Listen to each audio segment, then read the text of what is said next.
네, 여러분 안녕하십니까? 12월 5일 월요일에 MBN 뉴스와이드 5분과 함께 시작하겠습니다. 어서 오십시오.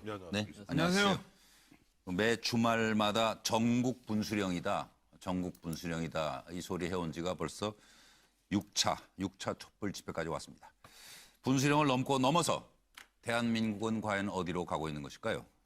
다시 월요일인데요. 정말 차분하고 냉정하게 우리를 돌아봐야 할 시간이라고 생각을 합니다. 오늘 뉴스와이드에서는 왜 촛불은 커져만 가는가? 그리고 둘째, 탄핵은 과연 어떻게 결론이 날까? 셋째, 청와대는 어떤 카드를 내놓을까?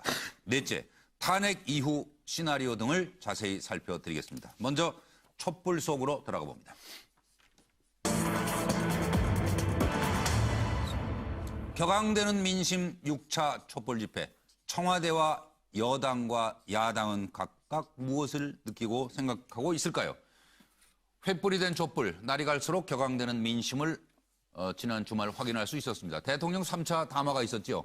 수사받겠다더니 거부, 물러나겠다더니 국회에 공을 던졌다. 새누리당 당사 앞에서는 탄핵 한댔다, 안 한댔다, 민심은 안 보이고 정략적 계산만 하나. 소리가 커졌습니다. 새누리당 당사 앞에서. 그리고 김종태, 윤창중 두 사람은 종북 세력의 조직적 선동이라고, 친북 세력의 마녀사냥이라고 이런 얘기들을 했고요. 청와대는 법원이 청와대 100m 앞까지 허용할 줄을 몰랐다. 한광욱 비서실장 3차 담화는 조기 하야 선언이라니까요 라는 말씀을 오늘 했고, 김진태 의원은 바람 불면 꺼질 줄 알았는데 LED 촛불 나올 줄을 알았나. 외신들 촛불이 놀랍다. 그리고 박 대통령은 물러나야 한다. 영국 이코노미스트지 같은 경우는 박근혜 대통령이 왜 사임을 안 하고 있는지 모르겠다. 빨리 물러나 서커스를 끝내야 체면을 조금이라도 지키고 한국을 원상태로 회복은 불가능해도 어느 정도 수습을 할 수 있을 것이다. 참 듣기 민망한 직격탄을 날리고 있습니다. 들어보시겠습니다.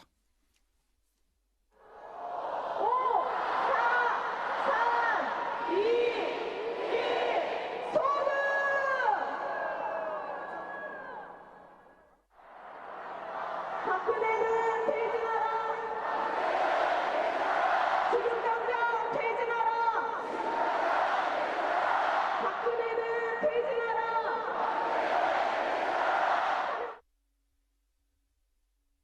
근데 이번에 이렇게 탄핵 결정하면서 비박적이 너무 심하게 흔들리는 걸 보고 이게 완전히 이제 시민들 염장 지르고 아니란 거 아니지 않습니까? 그 많은 아픔을 겪고 있는 사람들한테 위로를 주질 못하는 망정 자기가 와서 연극 배우도 아니면서 이렇게 국민들이 매주 집회를 하고 있는데도 불구하고 하야하지 않는다는 것은 국민을 무시하는 행위이고, 아이가 앞으로 살아갈 미래가 조금 더 밝았으면 하는 의미에서 가족이 함께 한번 참여하게 되었습니다. 좀 실망스럽고, 그리고 이제 하나, 둘, 셋!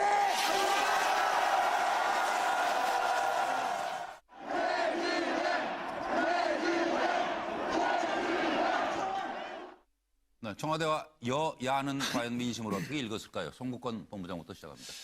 예, 일단 이번 주 토요일 날 또 어떤 불길이 일어날지 모릅니다. 특히 이번 주는 여러 가지가 많이 있죠. 네.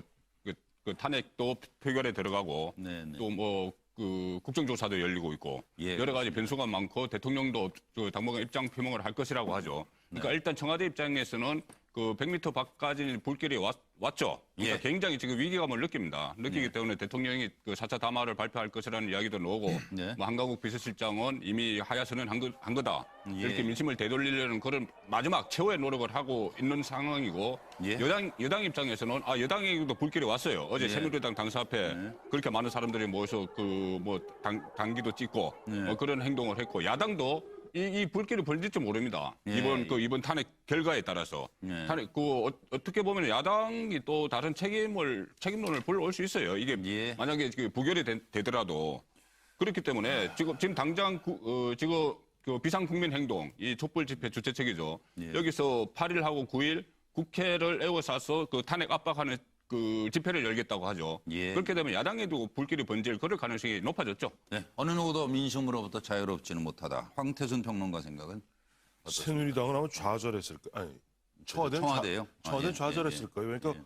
바로 지난주에 보면 박근혜 대통령의 3차 대국민 담화 있지 않았습니까? 예. 그런데도 보면 오히려 촛불이 더 커지다 보니까 거의 좌절했겠죠. 예. 그다음에 여당 새누리당 경기, 이거 경기가 아니라 경기를 읽어야 됩니다. 경기를 네, 일으킨다고요? 경기 경악, 네. 경기를 일으켰을 거예요. 아니 보니까 여의도에서 새누리당 당사 앞에서 그야말로 네. 아까 잠깐 조금 전에 보셨죠? 네, 찍고 그다음에 또 그다음 보면 새누리당에서 보면 그 엎치락 뒤치락 하지 않았습니까? 김무성, 유승민 또 보면은 이정현 각자 입장이 다른 가운데 근데 그것이 촛불이 이제 우리한테도 다가오는 거 예. 경기 들었겠죠.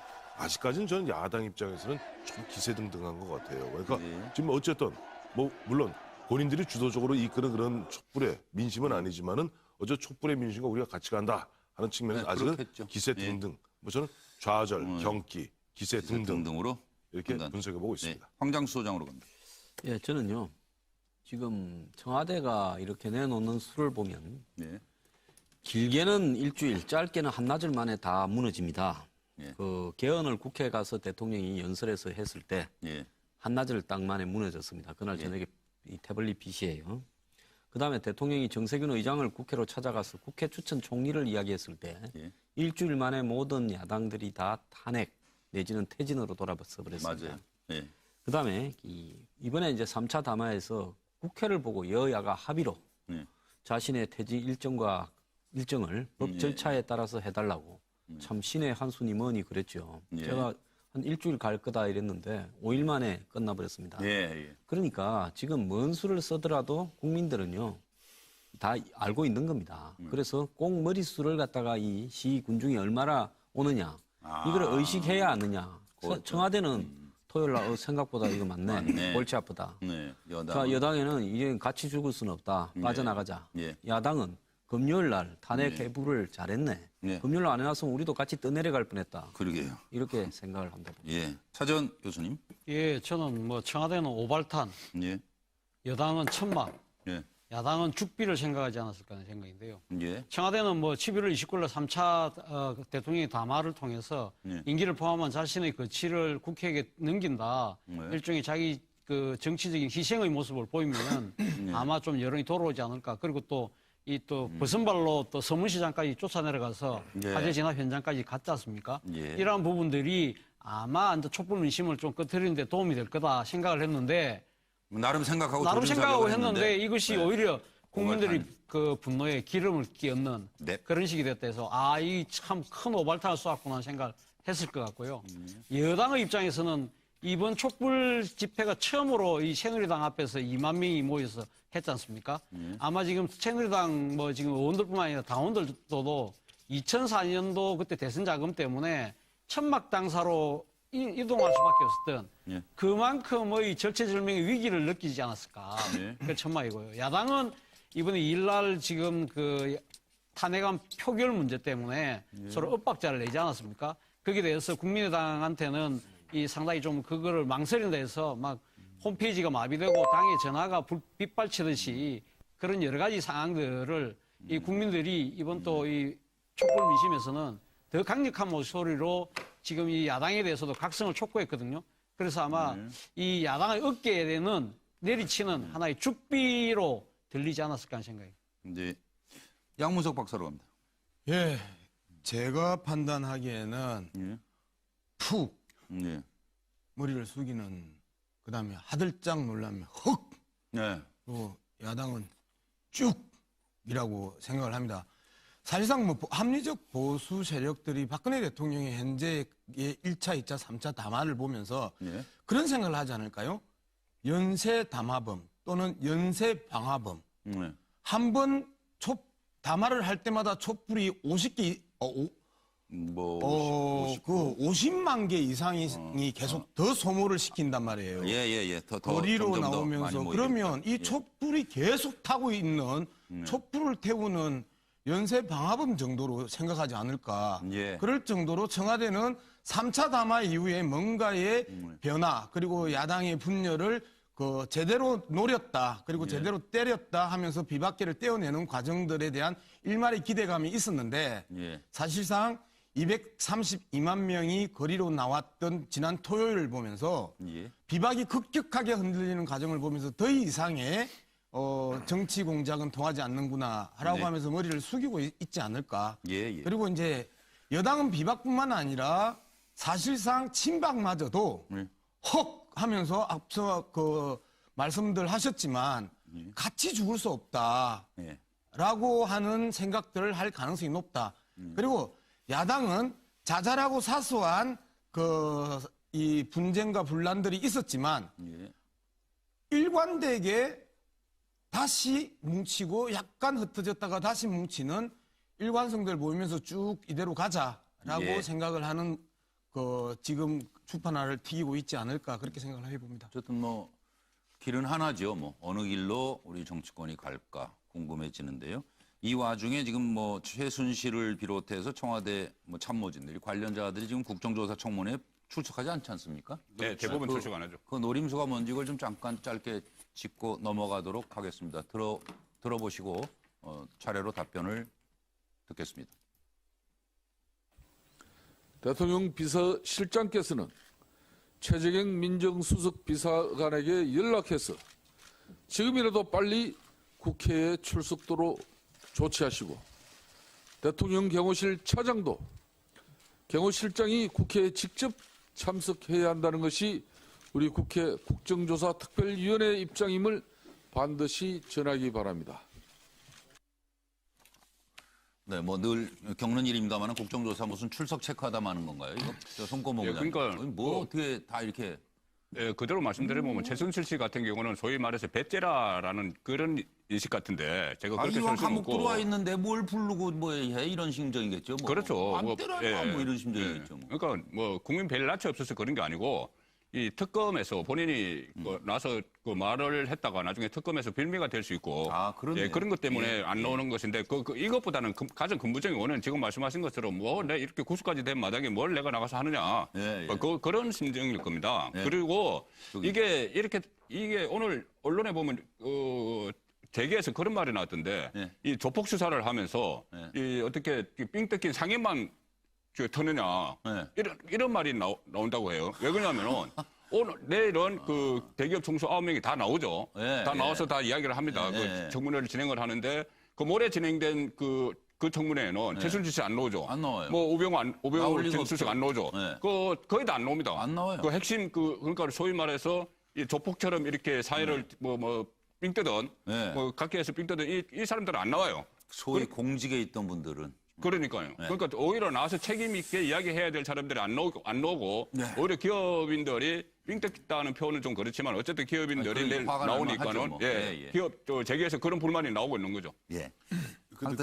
제 답하기 전에 오늘 일부 언론에서 이제 조폭 그 수사에 비유하면서 삥 뜯긴 사람은 나오고 삥 뜯긴 상인들만 털고 삥 뜯은 사람들은 안 나오고. 근데 그것도 보기 나름이에요. 이 실제 삥을 뜯긴 건지 아니면은 이른바 조폭과 공생하면서 재벌이라는 사람들이 조폭과 공생하면서 뒷돈 대주면서 함께 보면 자기 사업을 확장한 건지 그걸 갖다가 파헤치라는 것이 이번 국정조사 특별검사에 맡겨진 임무예요. 어떻게 보면 같이 놀았는데. 솔직히 말해갖고 좀 나오는 얘기들이 그거 아닙니까?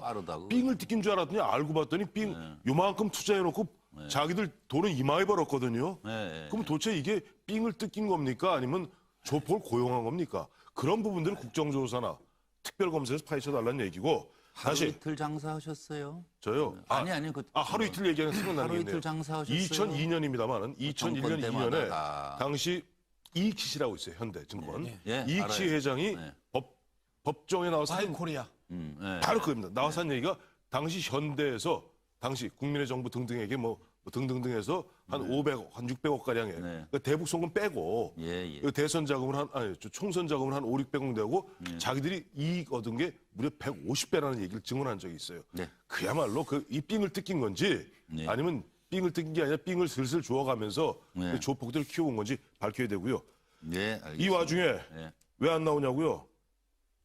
이거예요. 뭐 이런 거죠. 흔한 얘기로 지금 법정에서 어쩔 수 없이 서겠다. 그러나 정치인들이 벌리는 일종의 이 사람들 무대라고 생각해요. 그럴 수 그 있죠. 무대에 나가서 그것도 자기한테 불리한 증언을 강요당하지 않겠다. 흔한 얘기로 배째라. 황정수. 이분들이요. 이번에 청문회에 등장을 당할 사람들이 다 국민 밉상이잖아요. 근데 그 사람들이 텔레비에 나와가지고 한 1시간씩 이렇게 이야기하고 또 말을 제대로 할 사람도 없어요. 또 말을 입을 여는 순간에 더 밉상이 될 겁니다. 그렇기 때문에 탄핵 전에 자극을 하게 될까 봐, 탄핵 표결 전에. 저는 그래서 안 논다고 봅니다. 그다음에 이제 최순실 씨 일가는 그렇게 검찰에 출두하는 날에도 얼굴 안 내놓으려고 다들 푹 덮어 쓰고 다녔잖아요. 전부 다 뭐 최순실, 최순덕, 장시호 말입니다.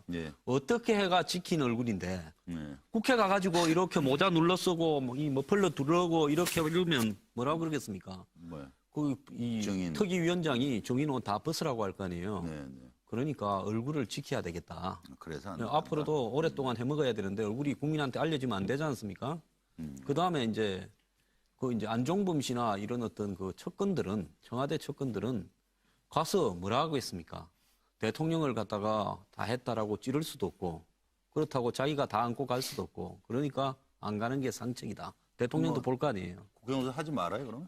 예? 국정조사 그냥 안 아니, 그러니까 국정조사에다가 강제로 잡아와가, 강제로 끌고 오는 체포권을 줘야 되는데. 그렇네요. 그런 게 없는 국정조사가 뭔 의미가 있겠어요? 차정 교수님. 저는 뭐 최순실을 비롯해서 주요 이 지금 정인들이 안 나오려고 하는 것은 앞서 뭐 우리 황태순 평론가 말씀하셨죠. 일종의 무대에 지금 불려놓는 거 아닙니까? 모든 국민들이 지금 실시간으로 TV 중계 방송이 되는데 지금 이 여야 국조위원들이 총 19명입니다. 19명이 또 이분들이 상당히 또 말펀치가 세신 분들 아닙니까? 소위 말 화력이 아주 만만찮은 여야의 이 지금 공격수들을 다 배치해놨기 때문에 이서 나와서는 까딱 잘못하면 본인들 생각에서, 본인들 입장에서는 야, 이거 뭐 완전히 문매를 맞을 수 있다. 자칫 잘못하다가는 일종의 마녀사냥도 당할 수 있다. 그런 아마 우려를 분명히 갖고 있는 것 같습니다. 그러나 이 본인들이 이런 식으로 회피를 한다고 해서 될 문제가 아니거든요. 지금 뭐 이 한 번은 고비를 넘길 수 있을지 모르겠지만 이 분노한 국민들이 이 감정에 또다시 이 지금 분노의 기름을 끼얹는 격이라는 것을 아마 좀 인식을 해야 될 것 같고요. 오늘 지금 청와대에 있는 경호실 관계자들이 오늘 안 나왔지 않습니까? 뭐 물론 뭐 이때까지 관례상 경호실장이나 또 경호본부장은 뭐 지금 한 번도 국회에 나온 적이 없다고 그러는데 그 관례라는 것이 그 말 그대로 관례거든요. 법이 아니거든요. 그렇다고 하면 지금 이제 국민적으로 지금 상당히 지금 대통령의 세월호 7시간을 둘러싼 여러 가지 의혹들이 점점 더 커지고 있는 상황에서 이분들이 왜 안 나왔느냐. 저는 아마 이분들이 나오고 싶어도 못 나왔지 않나 생각이 듭니다. 왜냐하면 박근혜 대통령이 1, 2, 3차 담화에서 한 번도 자신의 잘못을 인정하지 않았잖아요.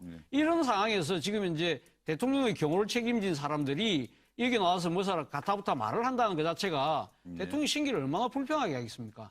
그러니까 아마 스스로 일종의 이 충성적인 하나의 조치로서 심기 경호하려고 지금 안 나오신 것 같은데 이거조차 많이 문제는 국민들의 심기는 어떻게 하실 겁니까? 저는 그분들에게 그렇게 대묻고 싶습니다. 네, 장문석 의원.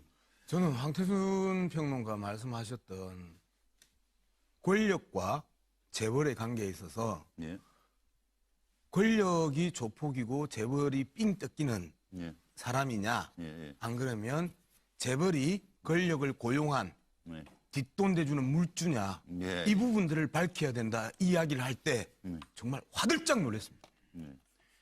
진보 세력의 4대 개혁 과제가 1번이 재벌개혁, 2번이 검찰개혁, 3번이 언론개혁, 4번이 교육개혁이고 재벌개혁을 이야기하는 지금의 진보 세력들이 이야기하는 게 바로 황태순 평론가 지적한 부분이거든요.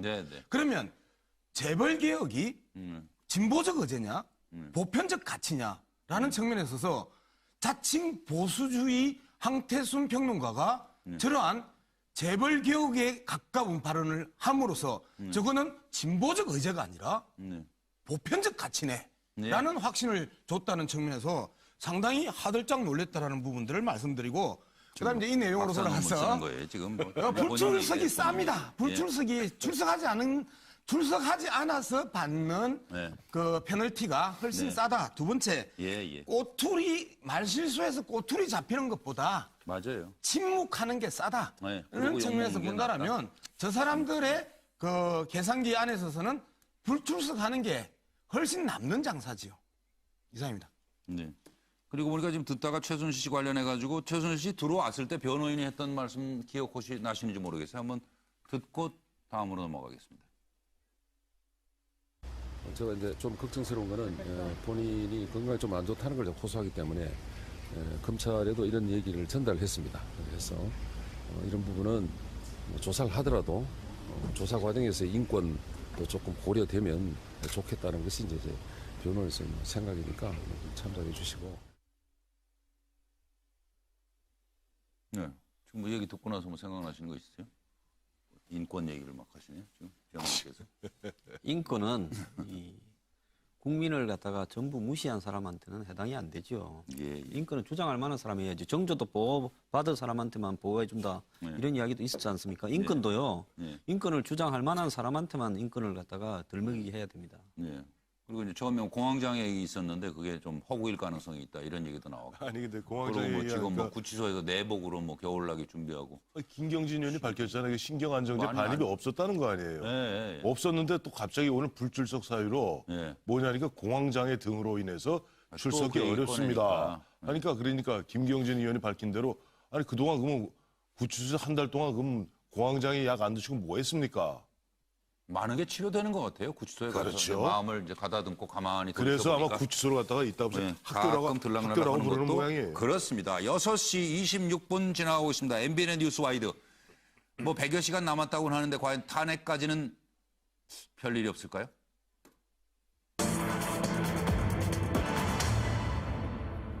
비박계는 물론 일부 친박까지 탄핵 찬성으로 기류 변화가 지금 있다고 그럽니다. 이거 왜 그럴까요?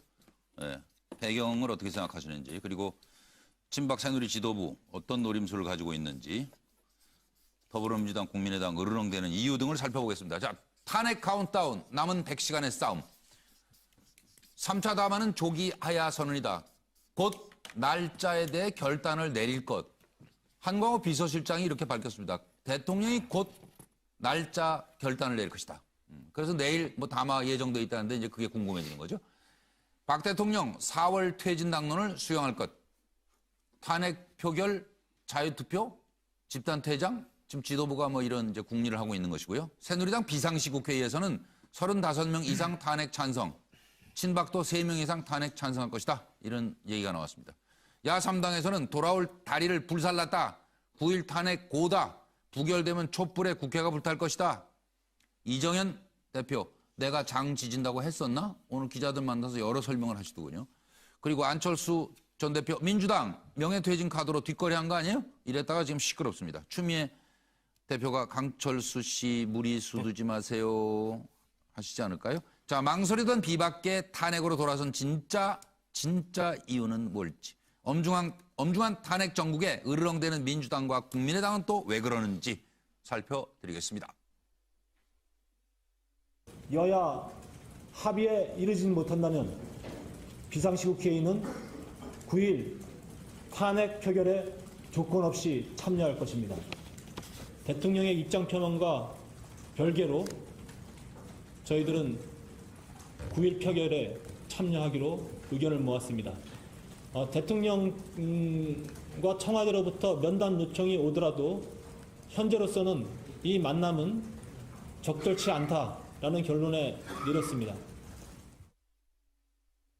저는 저 3차 담화 이후에 제가 하던 주장 그대로 했습니다. 3차 담화 이후에라는 여야 합의가 안 되면 탄핵으로 간다. 그 입장을 그대로 이야기했고 오늘 결론도 그런 식으로 났습니다. 중요한 거는 여야 합의입니다. 여야 합의 안 되면 탄핵안이 발의가 돼서 보고가 되고 9일날 본회의 표결을 하는데 그거는 저희들은 들어가기로 그렇게 이야기했습니다. 뭐 입장이 크게 다른 게 없는데 그냥 언론에서 자꾸 그렇게 크게 다르다고 자꾸. 그럼 여야 협상이 우선이라는 거에는 변함이 없으십니까? 그렇지, 여야 협상. 지금 정치인들이 국회의 장이 있는데 국회에서 협상하지 않고 거리에 나가서 그 국민의 분노를 부추기면서 옳지 못하지 않습니까? 지금까지 야당이 여러분들 앞에 다른 사람 말고 국민과 기자들 앞에 얼마나 실현시키지 못할 거짓말들을 많이 했어요. 거국내가 자기들이 하자고 했잖아요. 국회까지 와서 출전해달라 그랬잖아요. 안 한다 그랬잖아요. 지금 오늘 당장 하야를 해라. 숫자가 많고 다수니까 당연히 이거 이끌어낼 수 있잖아요. 새누리당 숫자가 적으니까 협의를 하게 되면은 그게 되겠잖아요. 그래서 당장 만약에 당장 지금 그걸 이끌어내서 그걸 관철을 시킨다면 제가 장을 지질게요. 뜨거운 손에 그 장에다가 손가락을 넣어서 장을 지질게요. 그 사람들 실천하지 못할 얘기들을 그런 식으로 해요. 며칠 있다 또 말 바꾸가. 내게 한번 할까요? 말 바꾼지 안 바꾼지 한번 내게 한번 해볼까요? 그 야당이 탄핵을 실천하면 뜨거운 장에 손을 지지겠다 이런 말씀까지 하셨는데요. 근데 그 부분에 대해서 여러분들 진짜 한번 정말 그 예, 기자 보도가 지금 돼 분들 있습니다. 아니 보도가 돼 있는 것이 아니고 네. 왜 같은 기자님들이 취재를 했는데도 그렇게 말하자면 사실이 아닌 그런 보도를 그렇게 하십니까? 제가 탄핵을 하게 되면 강행을 하게 되면 장을 지진다 그렇게 표현을 했습니까? 그건 제가 분명히 근데 그 자리에서 그런 얘기를 했지 않습니까? 즉각 사퇴를 하게 된다고 한다면 1월 달에 대선을 치르게 되는데 그러한 일들이 일어날 수가 없다는 거죠. 근데 그렇게 하지 않은 말을 지어내 가지고 그런 식으로 보도를 하는 것은 참 유감입니다. 예, 저 답변 짧게. 황정수 형 시작하실래요? 예. 그 이정현 대표 보니까요. 제가 옛날에 방송에 나가 생방송에 내가 말이 틀리면 방송 출연 안 하겠다 2번 했는데 2번은 겨우 이겼습니다. 세 번째부터는 절대로 이야기 안 해요. 그래서 저렇게 뭐 굶어 죽는다, 장을 찍는다, 찢은다 이런 이야기 좀 안 하시는 게 좋을 것 같고요. 새누리당에 지금 저렇게 도란 부분에 지난주 일요일 날 보면 뭐 이 국가 원로라는 분들이 갑자기 나타나서 누가 원로 자격증이 따로 있는지 모르겠어요. 그러면서 무슨 4월 퇴진, 6월 대선 이라면서부터 분위기가 쫙 돌면서 이제 대통령 하기 위한 자락을 깔아줘서 이제 그랬는데 다 될 거라고 봤습니다. 그런데 주말에 시 분위기를 보니까요. 이게 뭐 당사들 앞에 계란이 난무하고 정말 오래된 옛날 같으면 계란 던지면요. 잡혀가서 실형사입니다. 근데 요즘은 계란 던져도 던진 사람 잡지도 않고 경찰이 치우잖아요. 그 사회 분위기 변경에 대한 어떤 상징적인 상징인 거예요. 정말. 그래서 정치 경력이 종칠까봐. 자 이번에는 이거 만약에 탄핵에 불참했다가 탄핵이 가결되거나 안 그러면 탄핵이 부결돼도 국민들이 다 들고 일어나면 적당히 안 넘어갈 것 같다. 이래서 뭐 대통령이고 뭐고 나 좀 살고 보자 해서 다시 턴하는 거죠. 차정 교수. 역시 뭐 민심이 천심 아니겠습니까? 지금 뭐 그 황영철 의원도 오늘 그런 이야기를 했더라고요. 사실 지난번 그 3차 담화 때 이 대통령이 자신의 거취를 국회에 맡긴다고 했으면 국민들도 좀 반응이 좀 상당히 심정적으로 동조를 하지 않을까 봤는데 토요일 날 그 촛불 민심을 보니까 야 이게 아니구나 뜨거라 이렇게 생각했다는 거 아닙니까? 그래서 어제 비상시국회의에서 모여서 앉아서 그런 이야기를 했다고 그러는데 저는 그럼에도 불구하고 9일 지금 이제 한 며칠 남았죠. 한 사흘 나흘 남았나요? 그동안도 지금 상당한 변수는 있다고 봅니다. 과연 이 국민에서 지금 비박계들이 지금 이제 흔들리는 마음을 누가 잡아줄 것이냐. 저는 뭐 앞서 그림에도 자료화면 나왔지만 김무성 전 대표, 유승민 이 의원 이 두 사람이 이 소위 말해서 나름대로 이 초심을 잃지 않고 중심만 잡아준다면 아마 탄핵은 가결될 수 있는데 이 두 분이 또 뭐 좀 이렇게 또 서로 엇박자를 낸다고 한다면 조금 이 탄핵안도 이 좀 혼선이 빚어질 가능성도 없잖아 있을 내일도 것 같다는 모르겠는데 생각이 금요일이라 잘 모르겠다 지금. 양 박사. 탄핵 논의 과정에 있어서 그 많은 국민들은 의회 민주주의에 대한 한계를 아주 절감하고 있습니다. 그렇기 때문에 제가 2번, 3번을 하고 1번은 여전히 그 지난 촛불 집회고요. 그다음에 그 박근혜 핵닷컴 같은 지금 현재 시간에 그 81만 정도가 지금 그 청원 운동을 하고 있는 이러한 그 직접적인 청원 운동들이 그 거론하고 그다음에 각 지역구마다 박정희 대통령 18년, 박근혜 대통령 그 민간인 18년, 정치 18년 그러면서 18원이라는 그 개념을 상징화시켜서 그 새누리당이 후원금으로 보내고 있습니다. 그런데 저게 사람 미치고 팔짝 뛰게 만드는 거거든요. 왜 그러냐면 저거 선관위에서 정치 후원금을 받고 나면 영수증을 첨부를 하려면 최소 50원이 듭니다. 그리고 영수증 보내달라면 발송비가 듭니다. 발송비 들죠. 그러면 18원 받고 거의 180원을 토해내야 될 상황이 지금 새누리당 지역구가 지금 겪는 일들이거든요. 이러한 의회 민주주의의 약점들이 드러나면서 촛불들과 국민들이 구체적으로 직접 민주적 행태들을 보이기 시작을 하는 이 과정들이 이제는 새누리당에게 상당히 고통스러운 현실로 다가왔고 만약에 저기에서 부결이 됐었을 때 저 고통들은 지금보다 훨씬 더 강해질 것이라는 위기의식들이 지금의 변화를 이끌어내는 것 아니냐 저는 그렇게 분석하고 있습니다. 두 분 뭐 비슷하시면 넘어가고 짧게. 네, 같은 이야기입니다. 그것을 종합을 하면은 나까지 죽을 수는 없다. 이거죠. 예. 그래서 결국은 변화할 수밖에 없다. 예. 이 비박계는 물론 친박 일부까지, 친박 예, 예, 일부까지가 그, 이게 예. 중요한 것 같아요. 예. 탄핵 찬성으로 기류 변화 배경은 박은 박이고 보수는 보수다 이거죠. 예. 보수 벌써 얘기는 많이 나오고 있는 것이 예, 예. 그런 거예요. 박근혜 대통령 지난 토요일 날 보지 네. 않았느냐. 이제 박근혜 대통령 이른바 조금 덜 쪽팔리게 한마디로 덜 쪽팔리게. 그러니까 그쪽 청와대에서 요구한 딴 거 아니잖아요. 어차피 물러가겠는데. 어떻게 보면 보수의 면을 좀 덜 깎이게. 아니 박근혜 대통령이 뭔가 파면보다는 좀 네, 좀 예. 의원 면직 좀 그렇게 시켜다오. 생각할 수 이 있죠. 얘기 아니에요 예, 지금. 예. 근데 그러다가는 나중에 새누리당을 비롯해서 보수가 다 망하게 생겼다. 그러니까 네, 네. 이제는 박과 보수가 분리하는 중이에요. 그래서 박은 박, 보수는 보수. 그래서 바로 나온 얘기가 친박 새누리 지도부가 대통령 퇴진 표명을 해라 이렇게 하면서 지금 그러면서 탄핵 표결은 또 자유투표로 가자고 지금 정한 거예요, 송건보 부장님? 네, 지금 일단 정진석 원내대표가 그렇게 이야기를 했죠. 예, 예, 당초에는 친박계가 아예 그 표결에 들어가지 않는다. 뭐 이런 이야기가 나왔죠. 나왔는데 지금 워낙 그 민심이 너무나 이 탄핵 그 찬성 쪽에 반대 쪽에 너무나 큰 역풍이 불고 있기 때문에 뭐 문자 메시지도 뭐 문자 폭탄도 보내고 그렇다면서요. 예, 그다음에 아까 이야기하신 그 탄핵 그 청원 사이트도 만들어지고 너무 이러니까는 빠졌다가는 아예 저기 퇴장을 했다가는 그 엄청난 또 역풍이 불 것 같으니까 일단은 저 자유투표를 하는 쪽으로 정진석 원내대표가 정리를 했죠.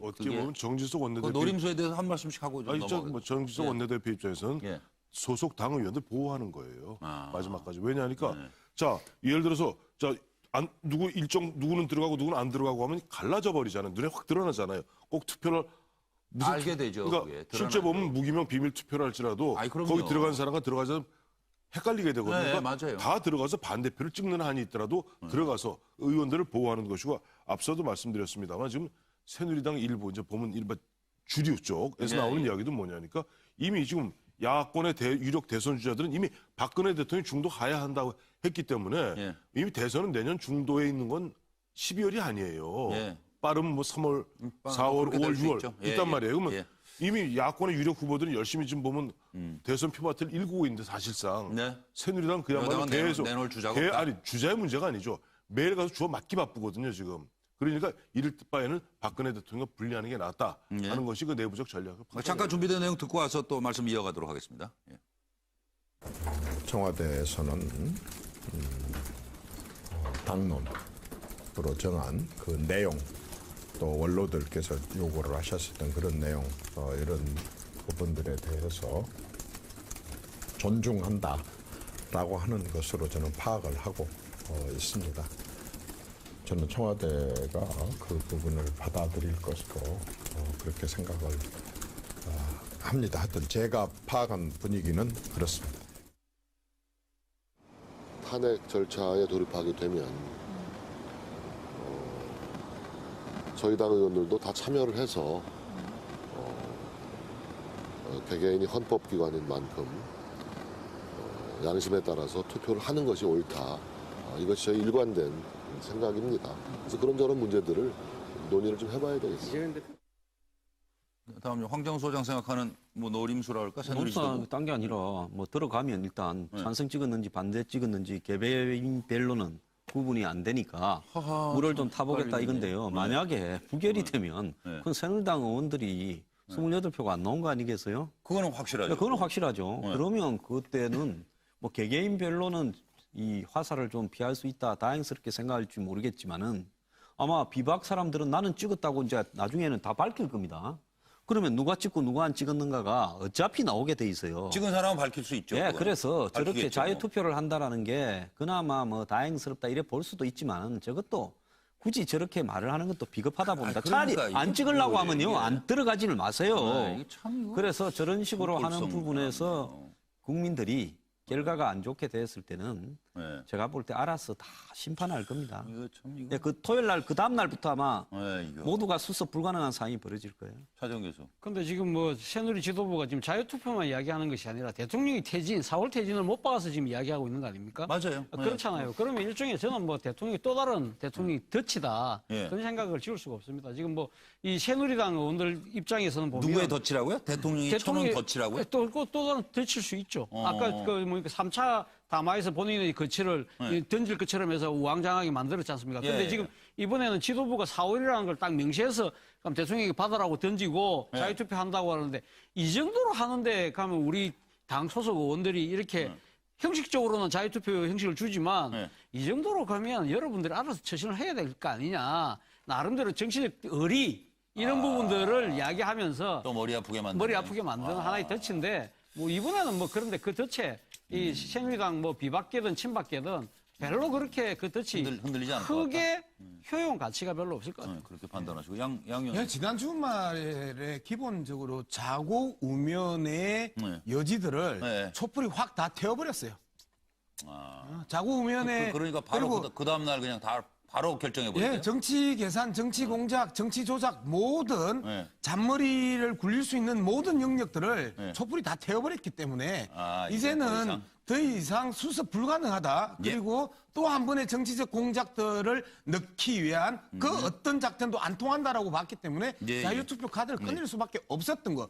저게 작전이나 덫이라기보다는 사실상 멘붕 상태에서의 항복선언 아닌가 저는 그렇게 읽고 있습니다. 아니 그리고 이 와중에 니 탓하는 서로 더불어민주당과 국민의당 왜 이렇게 으르렁대는지 그거 좀 하나 잠깐 짚어주세요. 뭘 노림수가 있는 거예요? 아니면 지금 상황이 이렇게 꼬인 거예요? 잠깐 들어보시고요. 어제 3야당 대표회담에서 일체 탄핵의 목표를 두고 대화를 하지 말자 이렇게 합의했던 추미애 대표 우리 당에 아무런 상의 한마디 없이 마치 지난번 대통령 단독 회담을 요구했던 것처럼 오늘 김무성 전 대표와 회동을 했습니다. 그런데 더민주는 바로 그날 아침에 당대표가 큰 실수를 했습니다. 명예로운 퇴진 카드로 뒷거래를 한 거 아닙니까? 그리고 퇴진 일자에 대해서도 거래하려고 했습니다. 그러다 보니까 무리하게 발의를 하자는 주장을 하게 된 겁니다. 비박의 뜻은 탄핵에 9일에도 참여할 가능성이 지극히 낮다. 그러므로 인해서 우리 야 3당만이라도 2일날 탄핵 발의를 할 수 있게 하자. 이렇게 말씀을 드렸고요. 그래서 오늘 우리는 그 지도부의 의논을 모아서 2일날 탄핵 발의하는 것으로 준비가 완료됐기 때문에 국민의 당도 참여할 수 있도록 해달라 이렇게 했습니다. 야당 국회의원들은 만약에 이번에 탄핵이 부결된다면 저는 의원직을 삭제한다는 각오로 탄핵을 반드시 가결시켜야 한다고 생각하는데 여러분 동의하시죠? 그리고 만약에 국회가 탄핵을 부결한다면 이제는 우리 촛불이 국회를 함께 심판하게 될 것이라고 저는 믿는데 여러분 생각이 같으시죠? 네, 송구건 본부장님부터 일단 이 탄핵 정국에 탄핵 정국에 두 야당이 서로 공싸움을 하고 있죠. 그러니까 국민의당은 계속 그 이야기를 합니다. 제일 처음에 탄핵을 이야기했던 건 우리고 더불어민주당 문재인 전 대표 같은 경우는 처음에 뭐 어떤 질서 있는 퇴진이나 명예로운 퇴진 이야기하지 않았느냐 그렇게 이야기하고 결국 더불어민주당은 지금 상황은 뭐 우리가 탄핵을 주도하지 않으면 뭐 안 된다 뭐 이런 이야기인데 저는 그 양쪽이 이런 그 공방을 하기보다는 그래 탄핵 이후에 어떻게 할 것이냐. 탄핵 이후에 도대체 이 전국을 어떻게 끌고 갈 것이냐, 로드맵이 무엇이냐. 책임 있는 정당으로서. 그렇죠. 네? 그런데 그런 오늘 모습을 좀 추미애 보여주면. 대표도 그 말을 했어요. 솔직히 탄핵 이후 로드맵이 없다. 이렇게 이야기했거든요. 근데 지금 상황에서 탄핵이 가결이 되고 헌재 심리를 통과를 하면은 가결이 되면 헌재 심리 통과할 때까지 한교안 국무총리가 대통령 권한 대행을 합니다. 예, 그렇죠. 그 상황에서 야권이 어떻게 할 것인지 이 전국을 그것도 뭐 다시 또 퇴진 운동을 벌인다고 하는데 그것도 또 법적으로 탄핵이 당한 상태에서 퇴진이 되느냐 안 되느냐 스스로 물러나는 게 되느냐 안 되느냐 그것도 법적 다툼도 있어요. 그러니까 탄핵 이후에 더 혼란이 올 수도 있고 여러 가지 어려운 것이 많은데 탄핵 이후 로드맵을 제시를 해야지 지금처럼 서로 뭐 이 탄핵 문제를 놓고 마치 공다툼을 하듯이 이렇게 싸우는 것은 좀 책임있는 정당의 자세가 아니다. 그렇게 보는 거죠. 내공이다. 아니야. 내공이야. 서로 자기고. 서로 자기공. 서로 자기공을 내세운다고요? 근데 이번에 보면 자신의 상징적인 공이라고. 이야기입니다만은 광주, 대구 등에서 지방 촛불 집회에서 문재인 전 대표 올해 자유발언대 올라서지 마시오. 그런 일이 안철수 전 대표 대구인가요? 아니 당신 올라서지 마시오. 둘 다 아니에요. 보면 사실은 보면 처음에 1차, 2차 촛불 집회 때 보면은 규모가 그렇게 크지 않았습니다. 근데 3차 촛불 집회부터 보면 와르르 커졌거든요. 이게 마치 비유하자면 처음에 보면은 이른바 1,500개 시민사회단체가 모였는 퇴진 비상 행동에서 눈덩이 처음에 조금 굴렸어요. 근데 굴러가면서 이게 계속 커지면서 또 한 가지 다행스러운 것은 이게 자발적 참여가 커지면서 주최 측의 어떤 정치적 의도를 갖다가 함부로 발휘할 수 없게 꽉 눌러주는 브레이크 역할도 하고 있어요. 그 어떻게 보면 국민들의 자발적인 참여에서 명예혁명적으로 굴러가는데 뒤늦게 나타난 정당에서 숟가락 들고 아니야. 내가 들었어. 아니야. 내가 들었어 하니 국민들이 이렇게 얘기하죠. 둘 다 아니다. 빠지세요. 지금 뭐 여태까지 보면 국민의당은 민주당 보고 일찍 하면 네가 되나 대선을 말입니다. 그러고요. 또 민주당은 시간 끌면 네가 새가 모이냐 이 이야기를 갖다가 지금 서로 하고 있었던 거죠. 속셈은요. 근데 문제는 아까 뭐 문재인 대표는 의원직 총사퇴를 뭐 이야기를 했지만은 만약에 부결이 되면요. 저는 새누리당은 간판을 빨리 내리게 될 거고 문제는 이 국회의원들이 전원 총사퇴를 하게 되는 사태가 벌어질 거라고 봅니다. 진짜로요. 그래서 그 정도로 아마 이 국민들의 분노를 이 기성의 제도 시스템의 틀 안에서 수용할 수 없는 상황이 벌어질 거고 그건 지금 우리가 생각하는 것보다도 훨씬 더 심각한 상황이 될 거다. 이런 어떤 측면으로 보면 제가 볼 때 뭐 이번에 알아서들 저렇게 지금 티격태격 한 거는요. 상당히 겁을 주시네요. 저렇게 티격태격 하는 거는 배부른 고민일 수 있다. 아니 로드맵 그러면 탄핵 이후 로드맵이 없다고 뭐 송 본부장 얘기하셨지만 탄핵 이전에는 뭐 로드맵 있었어요? 로드맵이 없으니까 이렇게 우왕좌왕하는 거죠. 그러니까요. 국민이 강정민심에 하나 보고 그거 따라다니면서 그러니까 그게 잘못 뒤따라가다가 대표적으로 한번 분석을 해보면 청와대, 검찰, 야당, 비박이 지난 6주 동안에 거의 유사한 행태를 보입니다. 예를 들면 검찰을 예를 들어가지고 싹 정리를 해볼까요? 대통령 수사 계획 없다. 수사할 수도 있다. 뇌물죄 걸 수도 있다. 이렇게 하면서 대통령 수사와 관련해가지고 촛불 집회 한 번 때마다 계속 후퇴를 해서 여기까지 왔죠. 청와대 나는 전혀 죄가 없다. 그래도 책임질게. 국회의 진퇴를 맡길게. 이렇게 왔죠. 그 다음에 탄핵 국면에 서서 야당이 뭐 하루 이틀 차이는 있었죠. 탄핵까지 오는데 애초에 촛불 1차 집회부터 촛불은 끊임없이 이야기를 했습니다. 즉각 퇴진하라. 그 당시에 즉각 하야하라. 라고 이야기를 했지. 중립 내각 만들어라. 책임 중립 만들어라. 한 적이 없어요. 그런 측면에서 봤을 때 야당은 계속해서 조금씩 자신들의 입장을 진보시켜 왔던 거잖아요. 그렇죠. 바꿨다 뭐 그런 여기에서 1위고 9위고를 논쟁하는 것 자체가 국민들 보기에 가짜다. 예. 정말 가짜다 정말. 네. 라는 이 비난과 비판들을 소리는 그냥 하던 대로 했죠. 더민주당이 잘했냐 국민의당이 잘했냐라고 하는 것 자체가 더 가짜다. 네, 라는 게 알겠어요. 국민의 네. 그 시각이고 예. 탄핵 자체를 예. 제발 아전인수격으로 그 맞아요. 아전인수격으로 해서 민심을 하면 안 돼요. 아전인수격으로 예. 가져오지 말라라는 겁니다. 네, 맞아요. 그 말씀이 딱 맞습니다. 예. 그러니까 정치권이 정신 차려야 된다. 차 교수 안 하셨죠? 예, 알았죠. 탄핵을 지금 야당이 공조를 회복해서 지금 열심히 하고 있지 않습니까? 예. 아마 9일날 뭐 될지 안 될지는 아직까지 지켜봐야 될 겁니다만은 이런 식으로 이 지금 그 더불어민주당과 국민의당이 탄핵 그 넘어 탄핵 이유를 벌써 지금 머릿속에 넣고 있는 것이 아닌가 하는 생각인데요. 예. 탄핵이 가결됐을 때는 그럼 누가 잘했나? 예. 이 일종의 뭡니까? 이 농공행상을 통해서 예. 이 서로 뭡니까 누가 잘했나를 국민들에게 좀 알려서 예를 들면 지금 이제 탄핵 이후에 지금 예상될 수 있는 조기 대선에서 유리한 고지를 점령하겠다는 뜻이 분명히 남아 있는 거겠죠. 예. 그리고 또 탄핵이 만에 하나 예. 부결됐을 경우에는 예. 누가 더 책임이 덜한가 일종의 책임 떠넘기기를 위한 네. 이런 식의 어떻게 보면 네. 이전 투구의 양상을 보이고 있는데요. 아마 그럼 그나마 다행인 것이 예. 그래도 지난 토요일 새벽에 네. 이 탄핵안을 발의하고 난 이후에는 그래도 공조체제를 지금 그대로 결속력 있게 잘 유지하고 있기 때문에 이 기조를 흐트리지 말고 끝까지 갔으면 하는 바람입니다. 아니 그리고 일단 금요일 표결이 그리고 언제까지 되는 거예요? 밤 12시까지 되면 되는 거예요?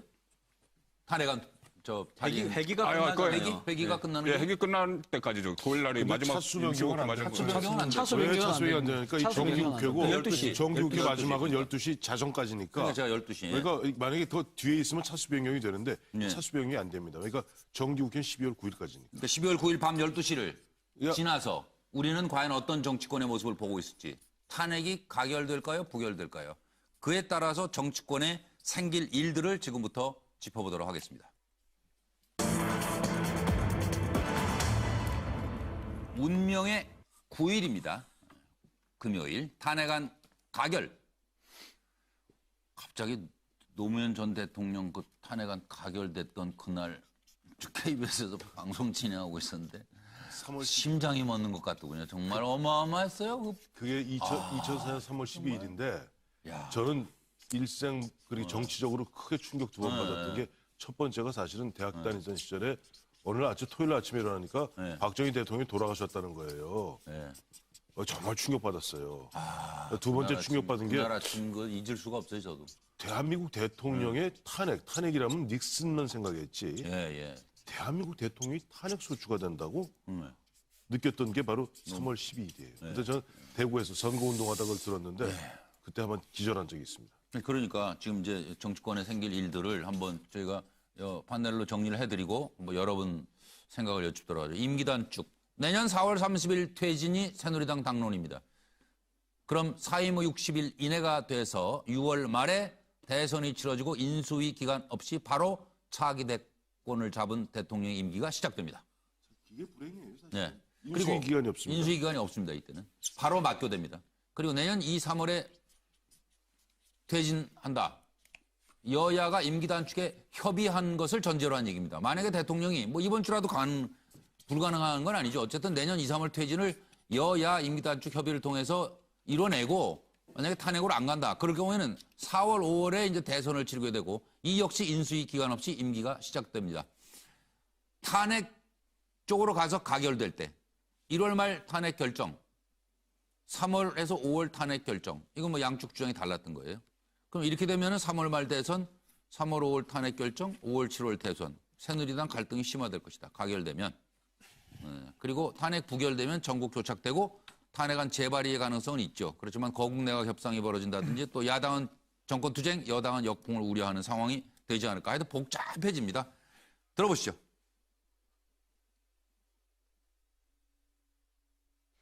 저는 제 대통령직 임기 단축을 포함한 진퇴 문제를 국회의 결정에 맡기겠습니다. 여야 정치권이 논의하여 국정의 혼란과 공백을 최소화하고 안정되게 정권을 이양할 수 있는 방안을 만들어 주시면 그 일정과 법 절차에 따라 대통령직에서 물러나겠습니다. 저는 이제 모든 것을 내려놓았습니다. 하루속히 대한민국이 혼란에서 벗어나 본래의 궤도로 돌아가기를 바라는 마음뿐입니다. 이건 대통령의 조기 하야 선언이다. 맞습니까? 그렇죠. 대통령께서는 그 임기에 연연하지 않고 국회에서 이제 그 하나의 그 일정을 여러 가지 말씀을 하셨지만 그 임기에 연연을 하지 않고 대통령께서는 충분히 여러 의견을 종합하고 고민하고 거기에 대한 결정을 하실 것입니다. 알겠습니다. 그러면 조기 하야선언 한 거라고 지금 인정을 하셨고요. 자, 제일 궁금하신 대목일 겁니다. 지금 이 상황이. 탄핵안이 가결시, 부결시 어떤 일들이 생길 걸로 보세요? 양문석 박사부터 시작합니다. 일단 탄핵이 가결되는 조건이면 예? 저는 어쨌든 헌재로 넘어가는 법적 파면 절차를 대통령 파면 절차를 밟을 것이고요. 예. 그다음에 정치적 파면 절차를 밟을 수 있습니다. 방금 우리가 자료 화면에서 봤던 것처럼 임기 단축 등 진퇴 문제를 국회 결정에 따르겠다라고 했던 이야기가 있습니다. 예. 그러면 사실상 탄핵이 가결되면 자연스럽게 친박이 사실상 패족 선고를 당하는 것과 마찬가지고, 그러면 새누리당 당권이 비박으로 넘어가고 비박의 새로운 지도부와 야 3당이 합의해서 12월 31일 이전의 어느 날에 촛불 민심이 이야기하는 즉각 퇴진을 결정할 수도 있습니다. 그렇기 때문에 정치적 파면을 여야 간의 합의를 통해서 조기에 할 수 있는 가능성들이 확 하고 열리는 거고요. 탄핵 부결 시에는 앞서 문재인 전 대표도 이야기를 했고 추미애 더민주당 대표도 이야기를 했던 것처럼 더민주당 내부에서도 국회 해산을 스스로 결정해야 된다라는 이야기가 나온다라는 뉘앙스를 비쳤잖아요. 이미 탄핵 부결 시에는 뭐 다시 임시국회를 소집해서 본회의를 열고 탄핵을 상정을 하고 이거 택도 아닌 소리입니다. 바로 촛불 민심은 국회 해산해라. 너희들에게 더 이상 못 맡기겠다라고 하는 분위기가 급격하게 건물살을 탈 가능성이 아주 높다. 저는 그렇게 생각합니다. 걱정이네요. 차 교수님.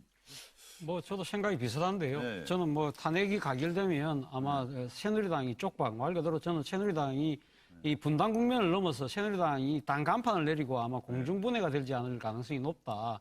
소위 말해서 다 가결이 되면 그 가결에 앞장섰던 이 비주를 중심으로 해서 뭐 다른 공간에서 이 그분들 중심으로 일종의 새누리당, 보수 정당의 한골 탈퇴가 이루어지면서 거기서 원심력을 작용해서 새누리당이 이 공중분해가 될 가능성이 높다. 그리고 또 가결이 되면 결국은 이제 탄핵안이 헌법재판소로 넘어가는데 헌법재판소의 존재 이유에 대해서 많은 국민들이 주목을 하면서 헌재가 상당한 정치적 이 부담감을 안고 이 상황을 헤쳐나가야 되는 그러한 상황에서 헌재가 또 다른 이 지금 전국 상황이 하나의 뭐 정치 상황을 고려하지 않을 수 없죠. 정치 사회적 상황을. 그러니까 그 상당한 이 전국의 초점이 눈이 되지 않을까 헌재로 쏠리고 부담을 느낄 것이다. 탄핵이 부결되면 지금 새누리당만 쫓고 차는 것이 아니라 지금은 이제 야당까지도 아마 책임을 면치 못할 겁니다. 그러면 뭐 지금 우리 양 의원 말씀하신 것처럼 뭐 국회 해산 이야기까지 놓을 그 정도까지 아마 국민적인 분노가 아마 상당할 건데 저는 그것을 넘어서 이 국민들이 제2의 4.19의 그러한 쪽으로도 지금 이제 이 생각을 급진적으로 발전해 시키지 나가지 않을까 하는 그런 우려감도 지울 수가 없습니다. 황장수 소장은요. 두 분까지는 좀 너무 불안하게 얘기하시네요. 전망을. 저는 탄핵이 이제 가결되면 아마 새누리당 보수 정당이 붕괴가 될 거라고 봅니다. 해체가 될 거예요. 그다음에 이제 대선에 조기 돌입을 할 겁니다. 지금처럼 생각하는 탄핵 이후에 로드맵 뭐 생각할 것도 없어요. 바로 탄핵 다음 날부터 바로 그냥 이 대선으로 갈 거고. 황교안 뭐 이 권한 대행이 하는 문제에 대해서 별로 시비도 안 걸 겁니다. 그러면 대선 구도로 가니까요. 그다음에 특검이요. 한마디로 권력의 어떤 통제를 받지 않는 특검이 되면서 특검이 굉장히 탄력을 받아서 지금까지 나오는 것보다 훨씬 더한 내용들이 나올 수 있다 이렇게 보고요. 진짜 두려워하는 게 저거 아닌가 이래 봅니다. 그다음에 탄핵이 부결될 경우에는 여야 의원이 결국은 총사퇴해야 될 겁니다. 안 하고는 안 될 거예요. 아마 야당에서부터 사퇴하는 사람이 나오기 시작하면서 전체적으로 그렇게 되어갈 거고. 그럼 그다음에 어떻게 되는 거예요? 예, 지금? 그렇게 어떻게 하라는 게 국회를 그러면? 아니 그러니까 이제 그럼 다음에 사퇴를 낸다고 무슨 바로 수리가 됩니까? 그건 아니죠. 예, 그 사퇴서가 접수되면서 또 다시 모여서 한 번 더 하자 그걸 할 건데 그때부터 이 사퇴의 주도는 거리의 시민이 주도한다는 겁니다. 바람직하다고 꼭 볼 수는 없는 그렇네요. 거죠. 그다음에 탄핵이 부결될 경우에는 이 게이트와 관련해서 정치 보복이 굉장히 심각하게 진행돼 갈 수 있다 이런 생각이 듭니다. 걱정이 많아지는데요. 저는 비슷한 듯 다른 얘기입니다. 그러니까 어떻게 달라요? 우선 탄핵이 가결되었을 때는 뭐 예를 들어서 새누리당이 어쨌든 뭐 간판을 내리고 다른 당으로 바꾸든지 뭐 하겠죠. 이합 그건 집산이 그거고 있기 때문에 정치적인 건 그렇죠. 정치적인 그러니까 탄핵 가결 시에는 결국 탄핵이라는 탄핵 국민들 입장에서는 탄핵 소추가 의결되어도 일단 탄핵이 된 거예요. 대통령은 어쨌든 직무정지가 되니까. 직무정지. 대통령이 되니까. 더 이상 아니시니까. 아니니까. 그런 상태에서 어쨌든 정치권도 정신을 차려야죠. 왜냐하니까 그건 뭐 대선 시기가 굉장히 빨라지는 거고. 대선 시기가 빨라지면서 계속 함께 나올 얘기가 뭐냐니까 과연 사람만의 문제냐. 그렇다면 이 개헌도 한번 고려해 봐야 되는 것 아니냐 해서 개헌과 대선이 한패 엉키는 그런 국면으로 전환될 것 같습니다. 그리고 탄핵 부결 시는 빅뱅이라고 그랬는데 앞서 세 분이 보면 조금 뭐 시민혁명, 4.19, 그다음에 국회 해산, 뭐 듣기만 해도 섬찟한 소름이 쫙쫙 끼치는 얘기하는데 특히 보면 문재인 전 대표 그런 부분에서 조금 보면 책임 있는 정치 지도자로서 가장 유력한 차기 대선자로서 조금 말씀의 언행에 있어서 조금 조심하셔야 될 부분이 뭐 상황이 달라요. 얼마 전에도 그 얘기했죠. 손석희 JTBC 앵커랑 이른바 조기에 즉각 퇴진할 경우는 헌법에 따라서 60일 이내에 대선을 치르게 되어 있는데 그거 준비가 되어 있느냐라고 했더니 계속 말씀을 바꾸세요. 그래서 그 뭐 시민들이 의견을 모으면 그 60일을 꼭 안 지켜도 된다는 듯 그래서 손석희 앵커랑 그야말로 자꾸 설전을 벌이지 않았습니까?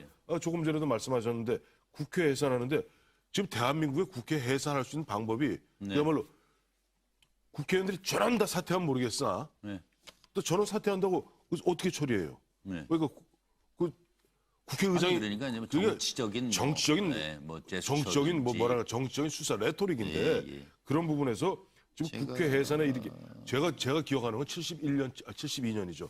중학교 다닐 때 정말 국회 해산된 걸 봤어요. 그때는 누가 뭐 했습니까? 박정희 대통령이 친일 쿠데타 일으켜서 10월 유신해 갖고 국회 해산했어요. 또 전 대학교 때 봤어요. 국회 해산되는 거. 그때는 어느 날 보면 이게 신군부가 국회 해산을 합디다. 80년에.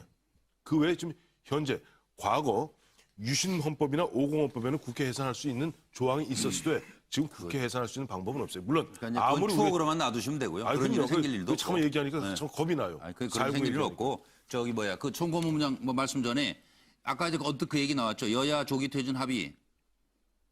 그러니까 탄핵이 됐을 경우에도 여야가 조기 퇴진에 대해서 다시 의논해서 합의할 수 있는 거 아니에요? 합의를 하면은 이게 어떻게 되냐면 일반 탄핵 소추 같은 경우에 본인이 탄핵을 받았는데 본인이 사임을 하지 않습니까? 그렇게 되면은 이것은 본인이 파면을 면하려고 하는 거죠. 파면과 본인이 사표 내는 거는 이후에 뭐 연금 문제가 다 다르기 때문에 그래서 그걸 못하게 돼 있습니다. 못하게 돼 있어요. 못하게 돼 있는데 이것은 그 소추를 받은 사람의 임명권자 당사자가 대통령이기 때문에 그러면 이것은 같은 사람이 대통령이 되는 거죠. 그렇죠. 그러니까 이것이 대통령이 그 탄핵을 받은 이후에 사임을 하는 것이 가능하다, 불가능하다 이게 법적으로 논란이 되고 있어요. 그러나 아마 정치적으로 합의하면은 아마 꼭 불가능한 그렇죠. 것도 아니다. 법적으로 그리고 명문화되어 있지 않으니까 정치적 합의하면 뭐 가능은 아니 그리고 탄핵 부결 시에 뭐 국회 해산이 이렇게 어마어마한 뭐 얘기들 자꾸 하시니까 잠깐 여기서 탄핵 쪽 한 말씀만 더 추가하면은 자 아까 말씀대로 이 탄핵 대상이 대통령만 있는 게 아니거든요. 국무총리 등등등등 그렇죠. 이런 사람 임명권자가 대통령 탄핵 소추가 되었을 때는 해임을 못하게 돼 있어요. 그걸. 근데 대통령 경우는 아까 말씀하신 대로 그건 임명권자. 본인이 임명권자죠. 아니죠. 국민이 임명권자죠. 아니요, 법적으로. 법적으로. 그래서 지금 이거 다툼이 있는데 아까 말씀하시기를 그럼 아무리 그렇다 손치더라도 이른바 비박과 현재 야당이 합의해서 자, 대통령 조기에 물러나세요. 박근혜 대통령이 이럴 겁니다. 아니 어차피 나 탄핵 소추된 거 헌법재판소에서 난 유무죄를 가리겠습니다. 거부할 겁니다. 그러면 그 혼란은 마찬가지예요. 예, 어쨌든 말씀 마무리해 주시죠. 예, 그러니까 뭐 다 비슷한 이야기인데 저는 이게 탄핵이 가결이 되든 부결이 되든 여당에서는 무조건 개헌론으로 갈 겁니다. 개헌론으로 가서 판을 흔들고 싶겠죠. 판을 흔들고 그런데 여기에 대해서 야당은 그 바로 대선으로 직행을 하겠죠. 대선 직행을 그렇죠. 하는데 그 그렇게 방식이 맞서죠, 가결됐을 때는 뭐 태전운동을 벌일 것이고 좀 전에 말씀 그런 태전운동 벌일 것이고 뭐 부결되면 당연히 태전운동 벌이고 그다음에 뭐 재발의하는 문제 탄핵안 재발의하는 문제도 할 것이고 그 사이에 민심은 일단 탄핵이 가결이 되면은 관망을 하겠죠. 문제가 있으니까 관망을 하는데 부결이 됐을 경우는 횃불이 여의도로 향하게 되지 않겠느냐. 이 위기 상황을 어쨌든 봉합하고 매듭 짓고 정말 국민을 위하고 국가를 위한 길을 정치권이 찾지 않는다면 탄핵의 가결 부결을 떠나서 아마 정치권에 대한 비판이 엄청나게 일어나지 않을까 하는 생각이 들고 7시 5분을 지나고 있습니다. 지금 청와대는 어떤 분위기일까요?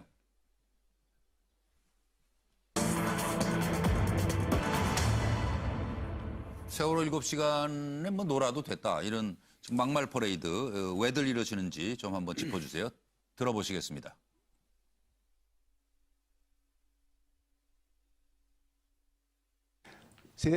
세월호 사건에 대통령은 총체적인 책임을 있지만 직접적인 책임은 없습니다. 직접적인 책임은 현장 대응 능력의 문제에서 있었던 겁니다. 그러면 지금 대통령은 노셔도 돼요. 7시간. 아무것도 안 해요. 인사만 잘해주시면. 현장 책임자만 잘 임명해 주시면 대통령은 그냥 노셔도 됩니다. 그 전두환 정권 때 경제가 왜 됐냐? 대통령이 관심 없으셔서 잘 된 거예요. 잘 임명해서 된 거예요. 그리고 임진왜란 때 선조가 전쟁하는 거 아닙니다. 이순신 장군이 전쟁하는 거예요. 잘 임명만 하면 돼요. 제가 대통령이 노셔도 된다는 그거는 지인이가 제대로 인사를 잘 해달라는 뜻이기 때문에 정정을 하고요. 다시 말해서 인재를 널리 찾아서 적재적소에 배치하셔가지고 그 인재들이 책임을 다해서 일할 수 있도록 그렇게 해달라는 뜻임을 이해해 주시기 바랍니다. 뭐라고 말씀드려야 될까요? 왜 자꾸 평지풍파를 일으키시는지. 누구 말씀하시고 싶은 만 짧게 JP가 옛날에 이런 말을 했죠. 서양이 지기 전에 서쪽 하늘을 갖다 빨갛게 물들이고 싶다. 요즘 그런 분들이 한 분씩 계세요. 옛날에 뭐 독일 2차 대전 때 히틀러 망하기 전이나 이럴 때 보면 가끔씩 이제 소수화가 될수록 이 더 경직되게 똘똘 뭉친 소수가 현상을 갖다가 인정하지 않고요. 그 현실을 부정하면서 더욱더 이렇게 이 강하게 자신들의 그 아집을 갖다가 못 들칩니다. 요즘 그런 현상들이 이 권력의 말기를 갖다가 딱 보여주네요. 조선시대에 그 폐주가 있습니다. 폐주가 뭐냐면, 그러니까 이 조선시대 왕은 뭐 자신이 목숨을 다할 때까지 끝까지 왕위를 지키지 않습니까? 그런데 중간에 쫓겨난 왕들이 두 분 계시죠. 그러니까 강해군과 연산군인데 어떻게 보면 박근혜 대통령도 자신의 임기를 못 채우고 간다는 측면에서 본다면 조선시대의 논리로 이야기하면 폐주죠. 그런데 문제는 그 폐주의 주위에는 항상 법칙이 있습니다. 무슨 법칙이냐? 간신들이 있는 거죠. 예를 들면 뭐 연산군 같은 경우는 임사홍, 그리고 강해군 같으면 이첨, 뭐 그런 사람들이죠. 그러니까 지금 이제 저는 뭐 정유섭 의원이 그런 정도의 그 간신한 뜻이 아니라 저는 이 집권 세력이 이 대통령의 잘못이 굳이 비단 대통령 혼자의 잘못은 아니라는 거죠. 그것을 둘러싸고 있는 이 여당 의원들, 그것도 여당의 이 시스템, 이 모든 것들이 이 대통령이 중도에서 타차할 수밖에 없는 그러한 식으로 제대로 된 인물들과 아까 방금 이분이 뭐 인사가 잘못됐다고 이야기했는데 결국은 지금 이제 여당 의원들도 대통령에 대한 견제를 잘 못했다는 측면 그런 측면에서 본다고 한다면 이 옛날의 그런 폐주의 법칙이 지금 현실에도 그대로 적용되고 있는 것이 아닌가 생각합니다. 뭐 사람 사는 거야 뭐 세월을 띄워놓은 똑같죠. 뭐. 양 박사. 이게 갑자기 나온 이야기가 아니에요.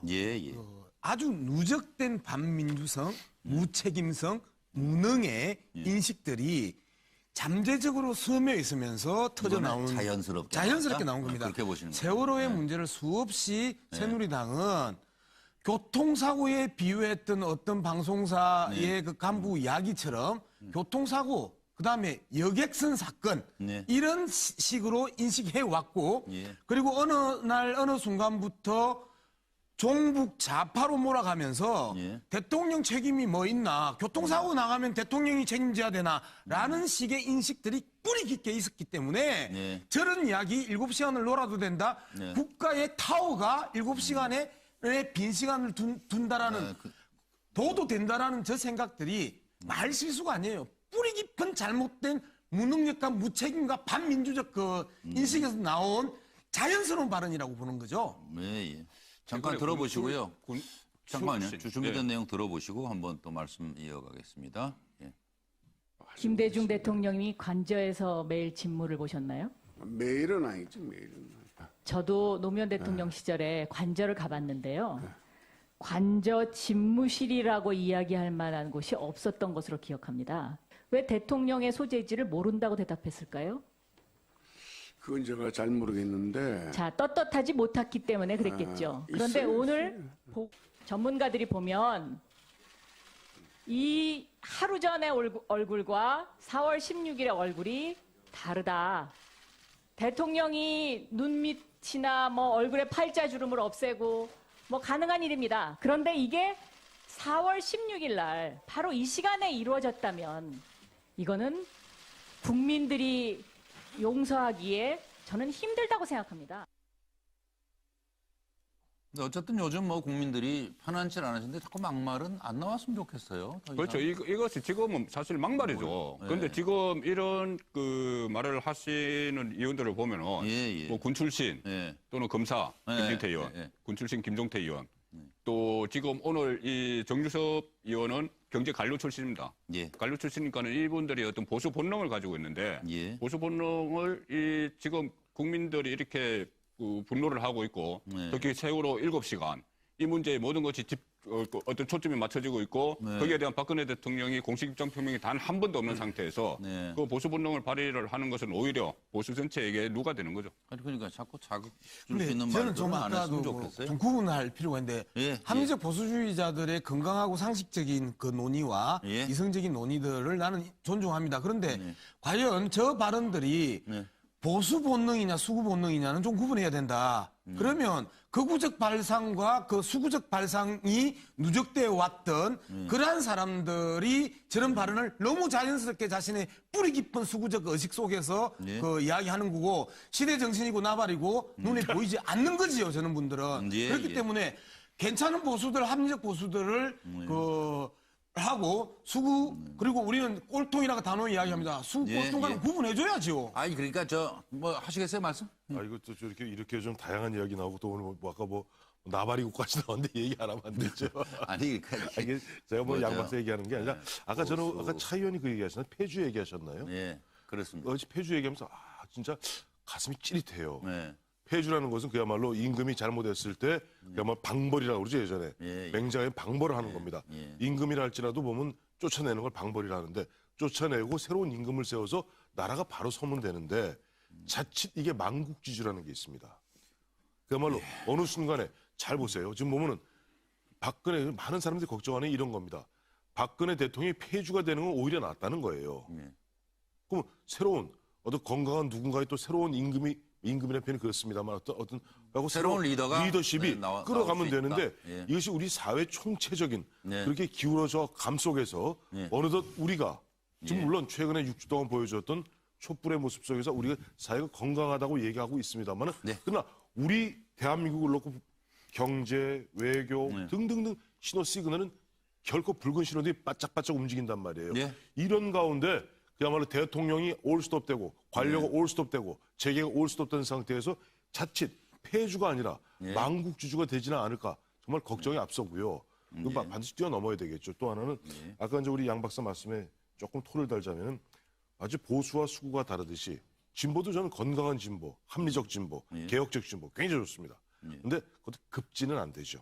그래서 그런 부분들에서 우리 사회가 양극을 갖다 좀 배제하는 가운데 건강한 보수와 또 합리적 진보들이 어떻게 보면 좀 우리 사회를 주도해 나가는 그런 모습이 이번 기회를 통해서 정착되었으면 좋겠다는 생각이 듭니다. 잘 가다가 그게 네. 저기 잠깐 어떻게 준비되는 시청자들이 네. 보면요, 그게 은근한 물타기처럼 들릴 수도 있어요. 물 안 탔어요. 제가 이제 보수 본능에 대한 이제 이 송 본부장 말씀에 보수에 대해서의 구분을 했는데 또 여기에 진보 영역을 끼워놓고 하면 은근히 보이기에 물탄 느낌이 비춰질 수도 있다. 아니, 좀 합시다. 내가 가만히 있으려 했는데. 자, 그만하시죠. 이게 이 박바 보수하고요. 네. 그 진성 보수하고 구별해서 이야기를 좀 해주세요. 보수가 그런 사람만 있는 게 아니라. 그 이야기를 내가 한 거 아니에요, 그러니까 보수라고 이야기를 할 때도 앞에 정확하게 구분을 좀 해가지고 해주길 진보라고 바래요. 얘기할 때도 우리가 구분하듯이. 그래서 제가 아까 말씀드렸던 그러니까 지금 것처럼 이렇게 보수가 좀 보편적 얻어맞는다고 가치를, 너무 그래 패지는 말고요. 보편적 가치를 이야기를 한 같이 거잖아요. 맞으면 기분 나빠요. 우리나라에서 진보라고 이야기를 하면 도대체 뭐가 진보냐라고 이야기를 할 수 있습니다. 좌파라고 이야기하면 진정한 좌파는 국영화입니다. 경제체제를 바꿔야 되는데 그렇게 좌파라고 이야기하는 경제체제를 국영화로 바꾸자는 사람은 없잖아요. 그러면 이제는 우리가 진보 보수라고 하는 이 이분법적 사고방식이 상당히 낡았다라고 이야기를 하는 것이고 항평론가께서 아까 말씀하셨던 재벌에 대한 문제를 이야기했었을 때 나는 진보적 의제인 줄 알았는데 이거는 보편적 가치였구나라고 인정을 했던 것처럼 이제는 이 극단에 대한 이야기를 구분하자고 하면서 보수의 영역에 있어서 수구와 보수를 구분하자고 했는데 여기서 다시 진보를 툭 들고 나오면 어떻게 보면 아니 보수 이야기하다가 왜 이러지? 제가 보수 분명을 사회자로서 친박 그만 분명으로 정리하겠습니다. 바꿀게요. 보수 분명을 친박 분명으로 바꾸면 되죠. 7시 16분이고요. 가만히 촛불 민심을 생각해 보세요. 보수가 앞에 가고 진보가 뒤에 갑니까? 진보가 앞에 가고 보수가 뒤에 갑니까? 그렇지 않아요. 민생을 생각하고 그 귀한 시간을 내고 촛불 집회에 나와서 누가 앞서건 상관없이 뒤따라가고 있는 그 국민들을 생각하시고 보수 진보 타령 그만하십시오. 그리고 내 탓이다 모든 게 이랬다가는 대한민국은 망가집니다. 모두가 차라리 누구를 탓하기 전에 그래 내 탓이다 내 잘못이다 이렇게 생각하고 남은 기간 동안에 이번 주 운명의 일주일 자꾸 얘기하는데요. 얼마든지 극복해 나갈 수 있습니다. 지혜로운 방법을 정치권에서 해결해 주시길 바라면서 정말 중요한 것은 운명의 100시간 얘기를 하고 있습니다만 박 대통령의 다음 카드입니다. 어떤 카드를 여러분께서는 예상하시는지 그리고 내일 4차 대국민 담화 가능성 얘기가 오늘 좀 나오고 있지 않습니까? 그 가능성 그리고 또 무엇을 얘기할까 이렇게 다 같이 생각해서 답을 주시기 바랍니다. 들어보시겠습니다. 저로서는 좀 더 꼼꼼하게 챙겨보고자 하는 순수한 마음으로 한 일인데 국가 경제와 국민의 삶에 도움이 될 것이라는 바람에서 추진된 일이었는데 그 과정에서 특정 개인이 이권을 챙기고 여러 위법 행위까지 저질렀다고 하니 너무나 안타깝고 참담한 심정입니다. 지금 벌어진 여러 문제들 역시 저로서는 국가를 위한 공적인 사업이라고 믿고 추진했던 일들이었고 그 과정에서 어떠한 개인적 이익도 취하지 않았습니다. 네, 어제도 청와대에서는 긴급 대책회의가 열렸다고 하지요. 그리고 새로운 출구를 모색했다는 얘기는 들립니다만 오늘도 별다른 얘기는 지금 나오지 않고 있습니다. 과연 어떤 생각으로 어떤 이야기가 나올지. 송권 본부장님부터 말씀해 주십시오. 일단 입장 표명은 분명히 있겠죠. 12월 9일 날 어차피 대통령으로서의 국회에서 운명이 결정되는 날이기 때문에 저번에 3차 때도 했지만은 분명히 어떤 형식으로든 대국민 담화든 4차 담화든 아니면 기자회견이든 변주국장단과 오찬이든 하겠죠. 하는데 거기서 저는 제 바람입니다. 이것은 지금 4월 말 퇴진 여기에 대해서는 야당이나 비주류도 받아들이지 않겠다는 이야기죠. 국민들도 그러십니까? 국민들도 그렇습니다. 촛불민심도 그렇다면 이것을 조금 앞당기는 게 좀 어떨까?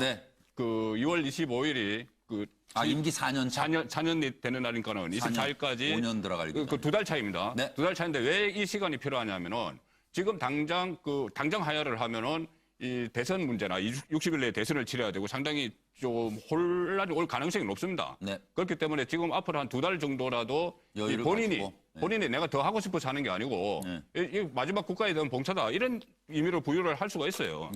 그렇게 하되 다만 그 기간에 운영은 책임 총리에게 맡긴다. 뭐 야당이 제안해 놓은 거 있지 않습니까? 그러면 책임 총리가 2월 24일까지가 아니고 그 대선까지 또 2달 또 더 관리를 하게 되겠죠. 4월 24일이 4월 24일까지 되겠죠. 2달 더 가야 네, 그리고 또 전 진정성을 보이기 위해서는 그 특검이 시작이 되니까는 대면 조사를 비롯해서 뭐라도 받겠다 하는데 다만 이번에 입장 발표할 때는 3차 그 대국민 유감 표명처럼 대국민 성명처럼 내 사익을 취하지 않았다. 사심 없었다. 이런 말씀은 빼셔야 됩니다. 예. 자기 변론 같은 건 빼달라. 자기 변론 완전히 빼야죠. 저는 야당 입장에서 만패불청이라고 봐요. 박근혜 대통령이 어떤 제안을 하더라도 야당에서 받아들일 수가 없습니다. 그러니까 받아들이는 순간 협상이 되잖아요. 내고가 되잖아요, 우리 흔히. 내고를 하는 순간 야당은 졸지에 보면은 촛불 민심으로부터 뒤통수를 맞아야 돼요.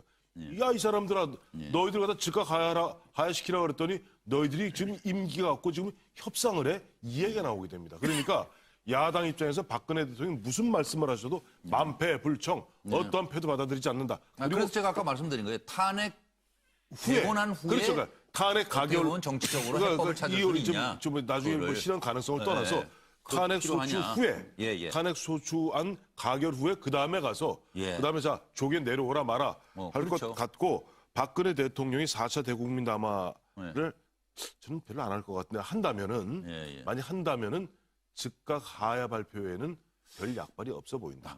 황수정 생각은? 저는 그냥 아무 말도 안 하고 사일런트 조용히 있었으면 좋겠습니다. 말 안 하는 게 상책입니다. 본인을 위해서. 일단 탄핵 때까지. 말 안 하면 일단 최소 4월 달까지는 갈 거 아닙니까?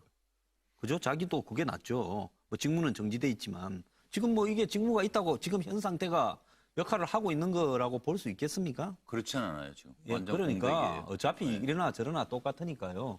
그냥 아무것도 하지 말고 4월 퇴진 가지고 또 이야기를 하지 말기를 바랍니다. 무의미하고요. 이거는 4월. 국가적으로 왜 중요한가 하면요. 지금 대통령에게 벌어진 이런 문제들을 그야말로 외부의 흐름과 작용 없이 조사를 하고 특검도 조사하고요.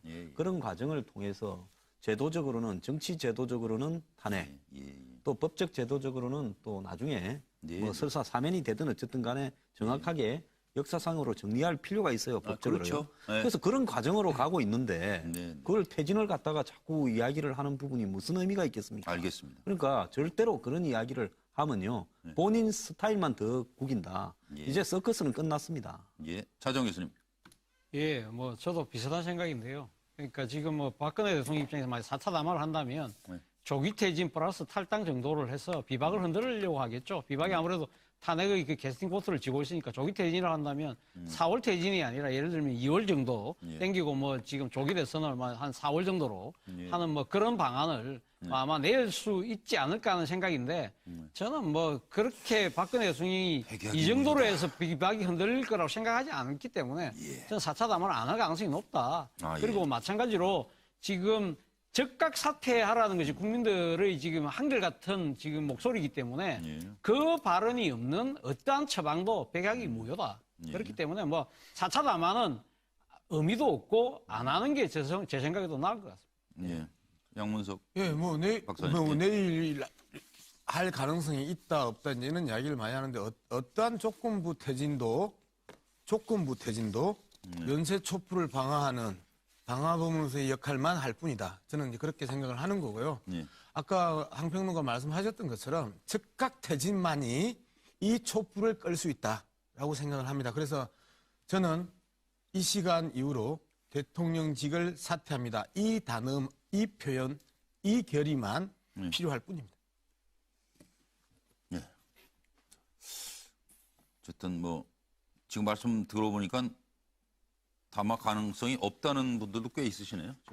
지금 여론이. 괜히 보면 긁어부스럼 낼 수 있거든요. 여기서도. 그러니까 이번 주 한번 지켜봐야 될 것 같고요. 사실은 이제 대통령 참 영예부터 시작해서 지금 탄핵을 앞둔 시점까지 왔습니다. 지나간 18년의 정치 인생을 한번 돌아볼 필요가 있지 않을까요? 예.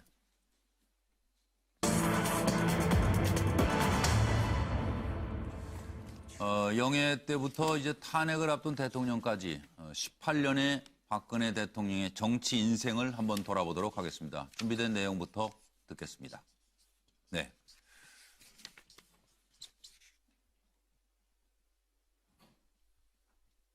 여러분께서도 평가 준비를 좀 해주시기 바랍니다. 이 문제를 이제 중정부장이 아버지께 보고를 해서 아버지께서 중정부장과 또 그 관계자들을 다 청와대로 부르고 또 저도 부르시고 또 최태민 목사도 다 불러서 직접 조사를 하신 적이 있습니다. 거기서 뭐 이런저런 근데 그 내용들이 뭐 누가 어디를 얼마를 횡령하고 받고 이런 거보다는 좀 막연했습니다. 그래서 뭐 어떻게 횡령을 했고 어떻게 사기를 쳤고 그랬느냐 보고를 하라 아버지께서 그러셨는데 그 답이 별로 그렇게 확실한 그런 것이 없었습니다. 그래서 그거는 좀 실체가 없는 그 이야기로 끝이 났기 때문에 IMF 외환 위기가 이제 그 계기가 됐습니다. 그러니까 우리나라가 정말 잿더미 위에서 이렇게 발전이 이만큼 되기까지는 정말 많은 국민들의 그 피땀 어린 그 고생과 희생과 이런 게 있어서 이렇게 쌓아 올렸는데 외환 위기를 맞으면서 이게 막 무너지는 느낌. 그때는 뭐 제가 이렇게 가만히 앉았다가도 갑자기 눈물이 핑 돌면서 그렇게 심정이 아주 복잡했어요.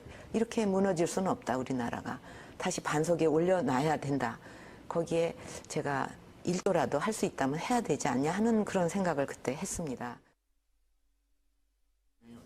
그럼 저는 이렇게 당당하게 또 자신 있게 천명할 수가 있습니다. 제가 만약에 그런 임무를 맡는다면 어떤 경우든지 그 이름을 팔아가지고 무슨 일을 한다는 사람들이 있다면 그거는 전부 다 거짓말이라고 분명하게 말씀드릴 수 있다. 그런 거를 이용해서. 네, 잠깐 제가 드리고 싶은 질문 영해부터 탄핵을 앞둔 이제 대통령 박근혜 18년 정치 인생을 한번 돌아봐 주십사 하는 내용입니다. 제가 판넬로 정리한 내용을 잠깐 읽어드릴까요? 정계 입문 전 이제 의원 시절로 가보겠습니다. 누구로부터 조종을 받는다는 말이 나왔었어요. 그러니까 그것은 내 인격에 대한 모독이다. 이것은 90년 11월 유경재단 이사장 사퇴 기자회견에서 나온 이야기입니다. 그리고 중정이 최태민을 조사한 것으로 안다. 그러나 실체 없는 이야기로 끝난 거 아니냐. 이것은 2007년 7월에 한나라당 대선 후보 검증 청문회에서 질문에 답을 한 내용입니다. 실체 없는 이야기로 끝났다.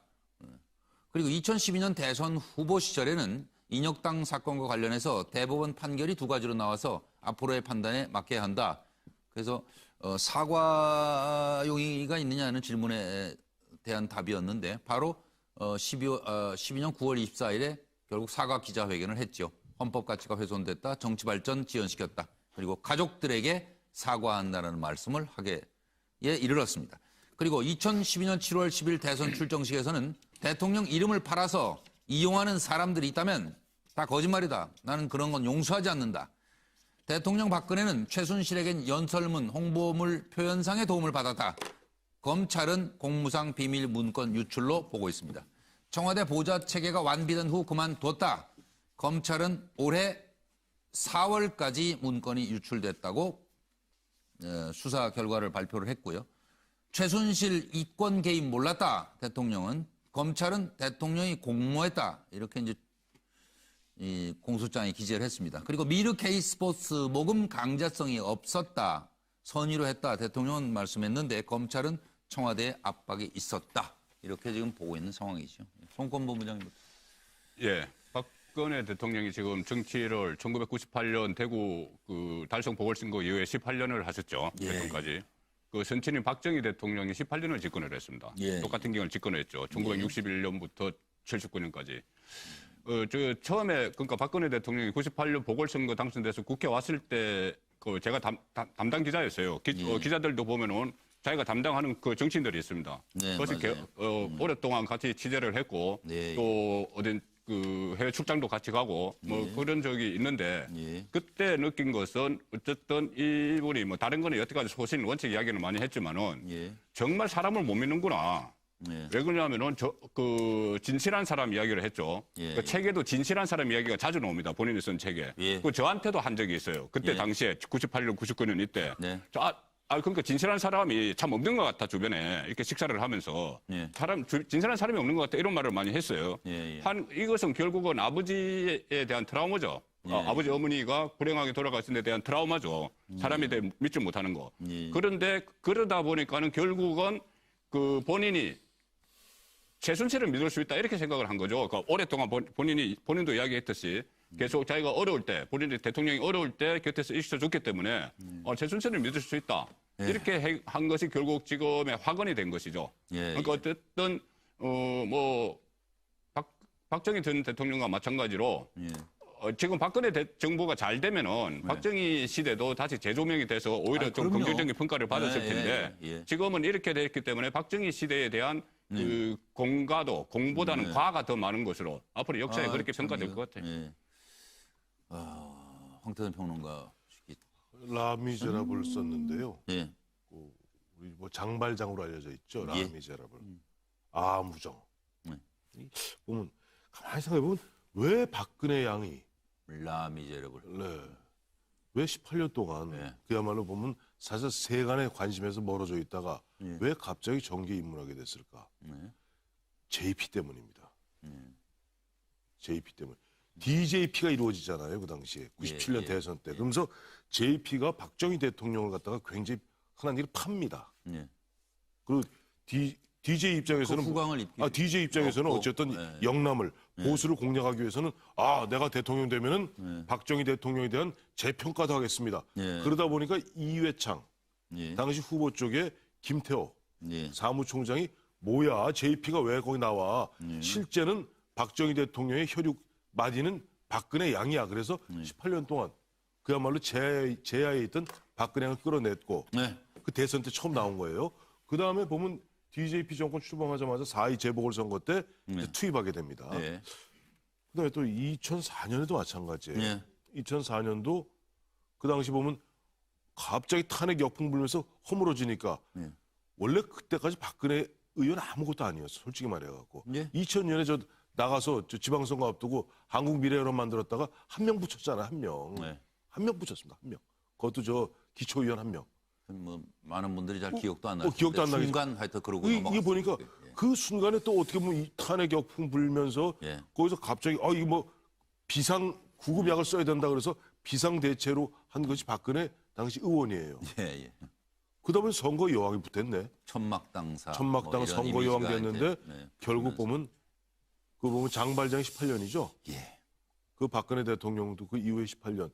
그 어떻게 이 뒤끝을 이렇게 어떻게 보면 아버지의 나름대로 그 업적, 노고 이런 걸 다 망신하고 가버리니 그야말로 무정이다. 라미제라고 부릅니다.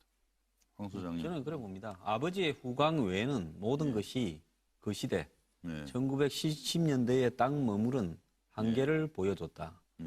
국민들한테는 최씨 가족 잔혹사를 보여줬죠. 저렇게 허접한 최씨 가족들이 전 국민을 갖다가 잔혹하게 농락한 부분을 이게 아마 역사적으로 오래오래 기억될 겁니다. 자존심을 엄청 상하게 했잖아요.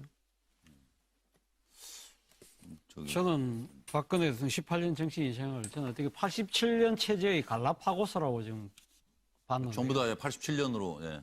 이 지금 우리가 지금 그 제6공화국에 지금 살고 있지 않습니까? 87년 민주화 항쟁 이후에 지금 현행헌법 체제를 이 통칭해서 87년 체제라고 하는데 이 87년 체제는 말 그대로 지금 현재 국민들의 손으로 일궈낸 민주화 시대거든요. 그런데 지금 박근혜 대통령이 지금 그동안 보여줬던 정치 행보를 본다면 유신이라는 추억 속에 추억의 섬 속에 갇혀 있는 그런 행보를 보고 있다는 거죠. 지금 자신이 유신 시대 때 아버지의 당시 대통령의 딸로서 영부인 역할을 하면서 사실은 최태민 씨 일가가 상당히 바로할 수 있는 그러한 토양을 제공해 준 측면이 있지 않습니까? 그런데 그것이 유신 시대 때문에 가능할 수 있다고 한다면 그러나 이제는 지금 87년 체제의 민주화 시대에 아직도 그 딸이 똑같은 수법으로 이렇게 할 수 있다는 것은 박근혜 대통령 스스로가 정치를 18년 하면서 이 유신의 추억이라는 섬 속에서 탈출하지 못하고 있었던 것이 아니냐. 대한민국 모든 사람들은 민주화를 통해서 진화되고 있었는데 본인 스스로 본인 혼자만 이 민주화라는 진화를 거부한 갈라파고스 섬에 갇혀 있는 일종의 도롱뇽 같은 그런 정치 인생을 보낸 것이 아닌가라는 평가를 할 수밖에 없는 것 같습니다. 예, 양무석. 옛날 한자어로 신독이라는 게 있습니다. 신독. 홀로 있을 때도 도리에 어긋나지 않기 위해서 모든 것을 삼가하고 그리고 여럿이 있었을 때도 홀로 있을 때도 앞과 뒤가 극과 속이 같은 그 삶을 우리 성인들은 끊임없이 이야기를 하면서 신독이라는 표현을 썼습니다. 추구했죠. 사람으로서는 어려운 일이니까. 영예로서 18년 그리고 민간인으로서 18년, 정치인으로서 18년을 이 살아오면서 전형적으로 홀로 있을 때와 여럿이 있었을 때가 가장 어긋나 있었던 삶을 살았던 것이고 전형적으로 극과 속이 다른 삶을 살았던 것이고 이제서야 국민들은 그 속을 조금이라도 보기 시작한 이 시점에 결국은 비운의 대통령 박정희, 비운의 대통령 박근혜로 역사의 한 장을 마무리하게 됐다. 저는 그렇게 생각을 합니다. 그저께 보면 잠깐 김기현 박정희 좀 얘기 잠깐 듣고 와서 그럴까요? 준비된 내용이 있거든요. 그러고 여쭙겠습니다. 보시죠. 예. 그때 그 사람들 그 영화 장면을 잠깐 다시 여러분과 함께 본 것은 뭐 박정희 전 대통령 이제 마지막 비서실장, 김계원 비서실장, 저 현장에 바로 있었던 김계원 실장이 지난 3일이죠. 토요일에 별세를 했습니다. 6차 촛불 집회 있던 날. 예, 그렇습니다. 네, 그날 이제 돌아가셨는데 이분이 이제 돌아가시기 전에 몇몇 그 보면 회고록도 남기고 또 월간지하고 인터뷰하면서 그 대목을 많이 얘기했어요. 이분은 보니까 저 중앙정보부장 하다가 한 6, 7년 타이완 대사, 그때는 자유중국이라고 했습니다만 타이완 대사 하다가 1년 정도, 한 1년 조금 못 되게 이제 대통령 비서실장했는데 박정희 대통령한테 재혼을 권했다는 거예요. 재혼을 하셔야 되지 않겠습니까? 그때마다 박정희 대통령이 저 그네가 이러고 저러고 해서 내가 참 못했다. 근데 그 주변에 박정희 대통령 주변 분들이 그런 얘기를 많이 하세요.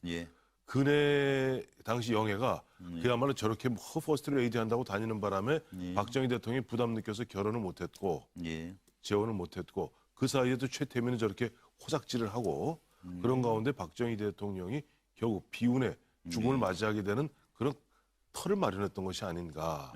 근데 이제는 박근혜 대통령이 이제는 어떻게 보면 불명예 퇴진하면서 그 모든 덤터기를 갖다가 아버지, 선대 아버지 시대에 덤터기를 씌우는 꼴이 되니까 참 아버지가 저승에서 생각하시면 가슴이 많이 아플 것 같습니다. 오늘도 5분과 함께 뉴스와이드를 진행해드렸습니다. 수고들 많으셨습니다. 고맙습니다. 실장께서는 최재경 민정수석 비서관에게 연락해서 지금이라도 빨리 국회에 출석도록 조치하시고 대통령 경호실 차장도 경호실장이 국회에 직접 참석해야 한다는 것이 우리 국회 국정조사 특별위원회 입장임을 반드시 전하기 바랍니다. 네, 뭐 늘 겪는 일입니다만 국정조사 무슨 출석 체크하다 마는 건가요? 이거 손꼽으면 그러니까 뭐 어떻게 다 이렇게 그대로 말씀드리면 최순실 씨 같은 경우는 소위 말해서 배째라라는 그런 인식 같은데 제가 그렇게 이왕 쓸 수는 감옥 없고 들어와 있는데 뭘 부르고 뭐 해 이런 심정이겠죠. 뭐. 그렇죠. 안 때려라 뭐 이런 심정이겠죠. 뭐. 그러니까 뭐 국민 별 낯이 없어서 그런 게 아니고 이 특검에서 본인이 나서 그 말을 했다가 나중에 특검에서 빌미가 될 수 있고 그런 것 때문에 안 나오는 것인데 이것보다는 가장 근본적인 원인은 지금 말씀하신 것처럼 뭐 내가 이렇게 구속까지 된 마당에 뭘 내가 나가서 하느냐 그런 심정일 겁니다. 그리고 이게 오늘 언론에 보면 재계에서 그런 말이 나왔던데 이 조폭 수사를 하면서 이 어떻게 삥 뜯긴 상인만 터느냐 이런 말이 나온다고 해요. 왜 그러냐면은 내일은 그 대기업 총수 9명이 다 나오죠. 다 나와서 다 이야기를 합니다. 그 청문회를 진행을 하는데 그 모레 진행된 그 청문회에는 최순실 씨 안 나오죠. 안 나와요. 뭐 오병호 전 수석 안 나오죠. 거의 다 안 나옵니다. 안 나와요. 그 핵심 그러니까 소위 말해서 이 조폭처럼 이렇게 사회를 삥 뜯은 뭐 각계에서 삥 뜯은 이 사람들은 안 나와요. 소위 공직에 있던 분들은. 그러니까요. 그러니까 오히려 나와서 책임 있게 이야기해야 될 사람들이 안 나오고 오히려 기업인들이 삥 뜯다는 표현은 좀 그렇지만 어쨌든 기업인들이 내일 나오니까는 기업 재계에서 그런 불만이 나오고 있는 거죠. 제 답하기 전에 오늘 일부 언론에서 이제 조폭 그 수사에 비유하면서 삥 뜯긴 사람은 나오고 삥 뜯긴 상인들만 털고 삥 뜯은 사람들은 안 나오고. 근데 그것도 보기 나름이에요. 이 실제 삥을 뜯긴 건지 아니면은 이른바 조폭과 공생하면서 재벌이라는 사람들이 조폭과 공생하면서 뒷돈 대주면서 함께 보면 자기 사업을 확장한 건지 그걸 갖다가 파헤치라는 것이 이번 국정조사 특별검사에 맡겨진 임무예요. 어떻게 보면 같이 놀았는데. 아니, 솔직히 말해갖고 지금 나오는 얘기들이 그거 아닙니까? 삥을 뜯긴 줄 알았더니 알고 봤더니 삥 요만큼 투자해놓고 자기들 돈을 이마에 벌었거든요. 그럼 도대체 이게 삥을 뜯긴 겁니까? 아니면 조폭을 고용한 겁니까? 그런 부분들을 국정조사나 특별검사에서 파헤쳐달라는 얘기고. 하루 이틀 장사하셨어요? 저요? 아니.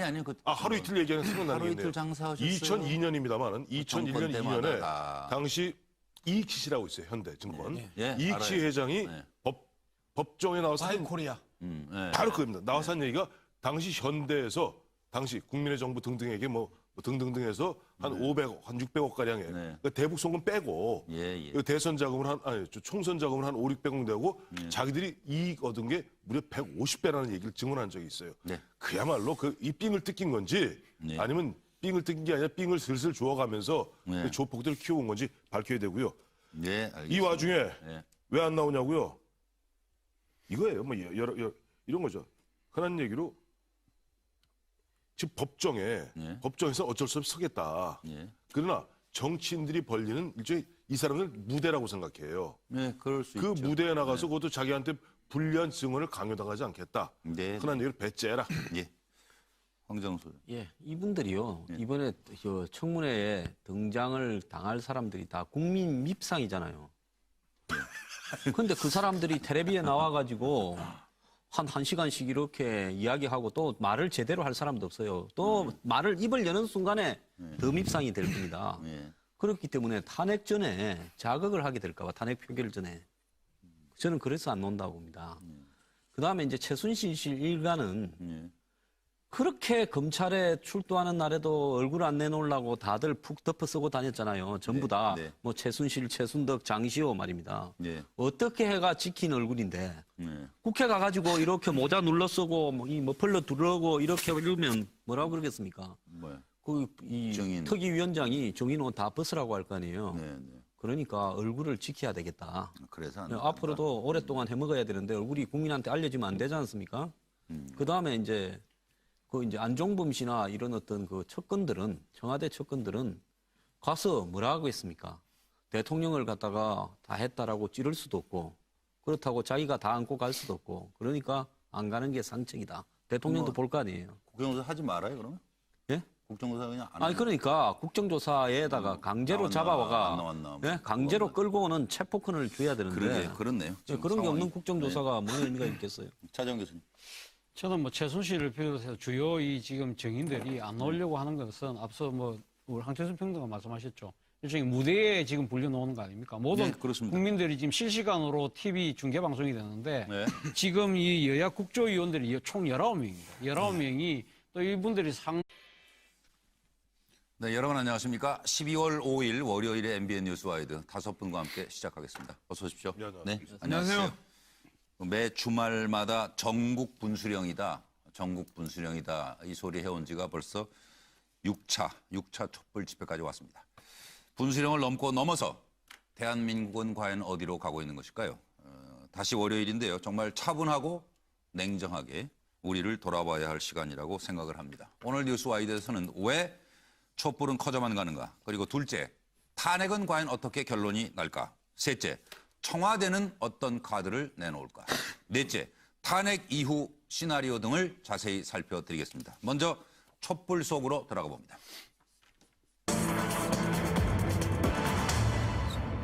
격앙되는 민심 6차 촛불 집회.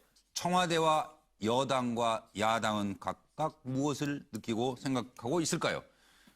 횃불이 된 촛불, 날이 갈수록 격앙되는 민심을 지난 주말 확인할 수 있었습니다. 대통령 3차 담화가 있었죠. 수사받겠다더니 거부, 물러나겠다더니 국회에 공을 던졌다. 새누리당 당사 앞에서는 탄핵한댔다, 안 한댔다, 민심은 안 보이고 정략적 계산만 하나. 소리가 커졌습니다. 새누리당 당사 앞에서. 그리고 김종태, 윤창중 두 사람은 종북 세력의 조직적 선동이라고, 뭐 친북 세력의 마녀사냥이라고 뭐 이런 얘기들을 했고요. 청와대는 법원이 청와대 100m 앞까지 허용할 줄을 몰랐다. 한광욱 비서실장 3차 담화는 조기 하야 선언이라니까요 라는 말씀을 오늘 했고, 김진태 의원은 바람 불면 꺼질 줄 알았는데 LED 촛불 나올 줄을 알았나. 외신들 촛불이 놀랍다. 그리고 박 대통령은 물러나야 한다. 뭐 영국 이코노미스트지 같은 경우는 뭐 박근혜 대통령이 왜 사임을 안 하고 있는지 모르겠다. 빨리 물러나 서커스를 끝내야 체면을 조금이라도 지키고 한국을 원상태로 회복은 불가능해도 어느 정도 수습을 할 수 있을 것이다. 참 듣기 민망한 직격탄을 날리고 있습니다. 들어보시겠습니다.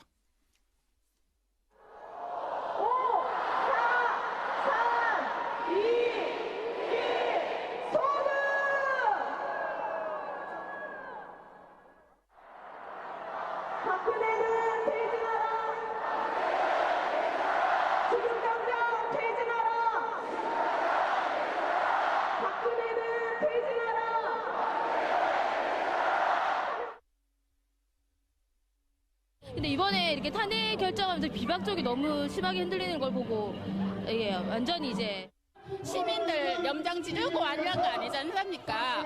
그 많은 아픔을 겪고 있는 사람들한테 위로를 주질 못하는 망정 자기가 와서 연극 배우도 아니면서 이렇게 국민들이 매주 집회를 하고 있는데도 불구하고 하야하지 않는다는 것은 국민을 무시하는 행위이고 아이가 앞으로 살아갈 미래가 조금 더 밝았으면 하는 의미에서 가족이 함께 한번 참여하게 되었습니다.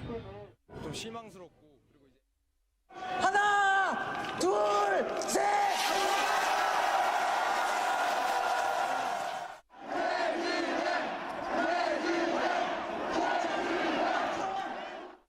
네, 청와대와 여야는 과연 민심을 어떻게 읽었을까요? 송국권 본부장부터 시작합니다. 예, 일단 이번 주 토요일 날 또 어떤 불길이 일어날지 모릅니다. 특히 이번 주는 여러 가지가 많이 있죠. 그 탄핵도 표결에 들어가고 또 국정조사도 열리고 있고 여러 가지 변수가 많고 대통령도 당분간 입장 표명을 할 것이라고 하죠. 그러니까 일단 청와대 입장에서는 100m 밖까지 불길이 왔죠. 그러니까 굉장히 지금 위기감을 느낍니다. 느끼기 때문에 대통령이 4차 담화를 발표할 것이라는 이야기도 나오고 뭐 한강욱 비서실장은 이미 하야선언 한 거다.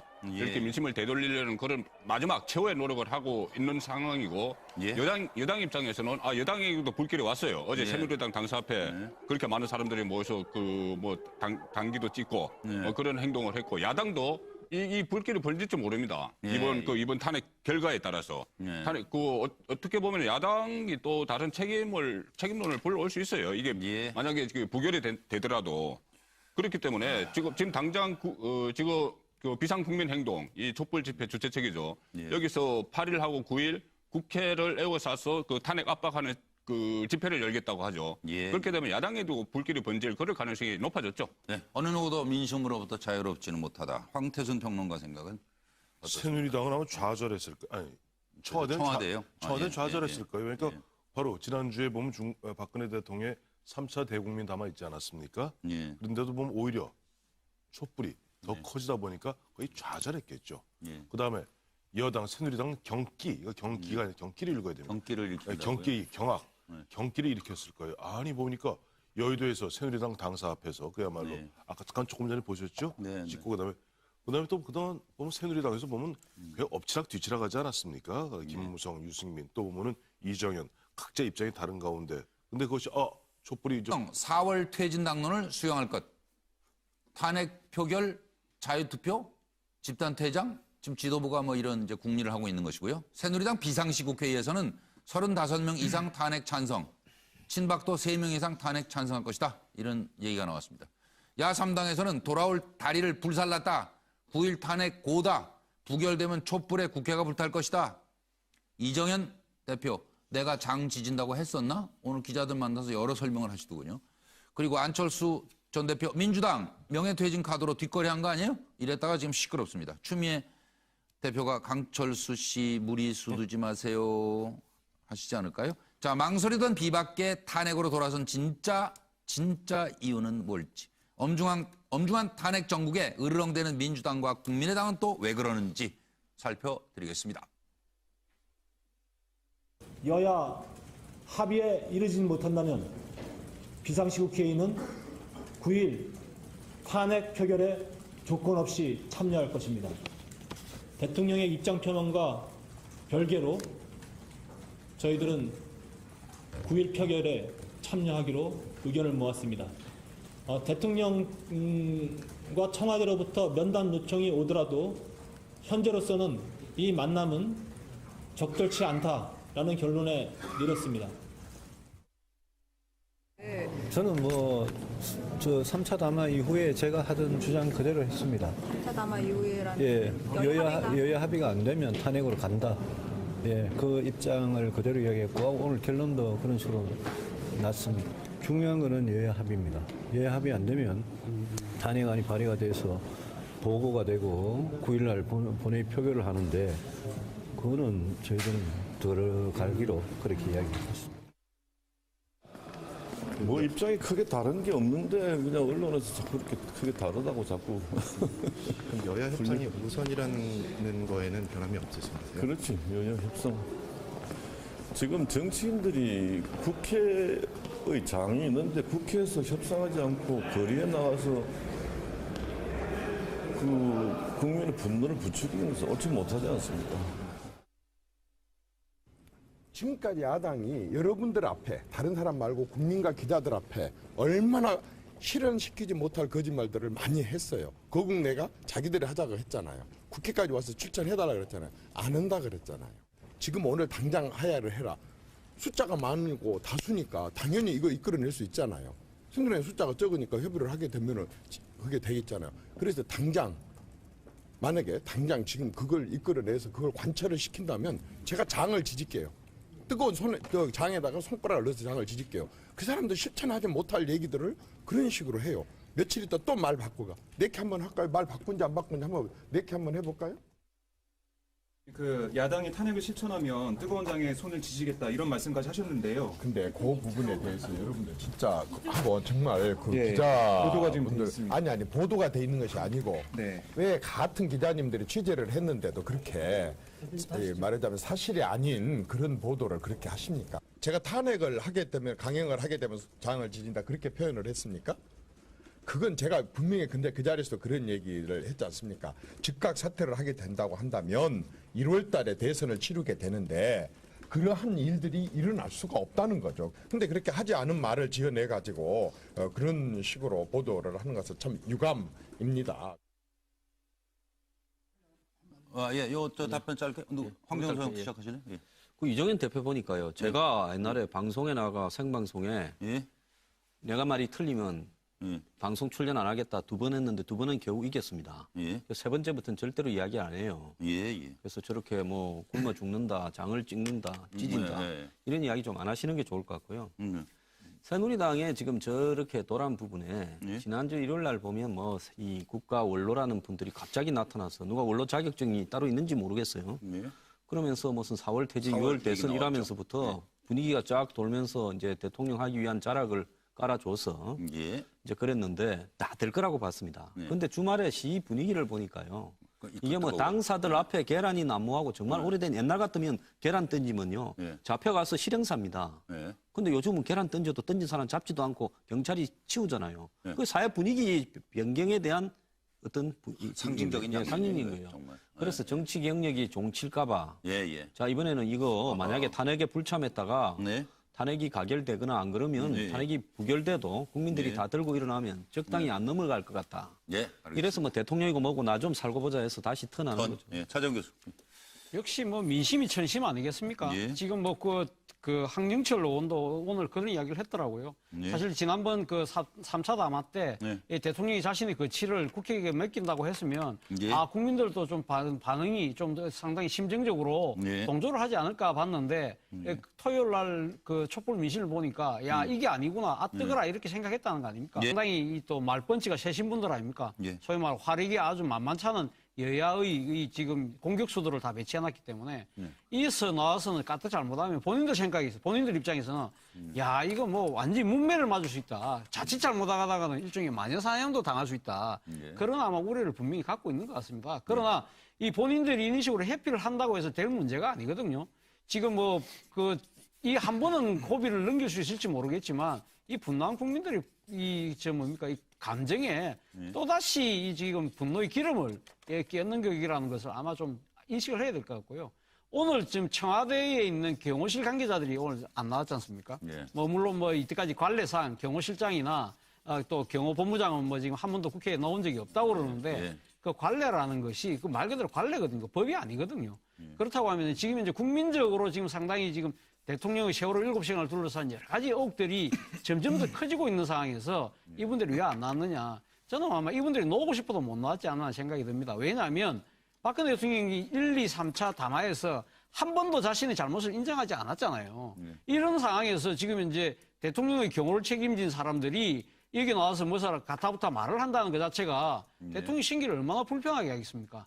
그러니까 아마 스스로 일종의 이 충성적인 하나의 조치로서 심기 경호하려고 지금 안 나오신 것 같은데 이거조차 많이 문제는 국민들의 심기는 어떻게 하실 겁니까? 저는 그분들에게 그렇게 되묻고 싶습니다. 네, 장문석 의원.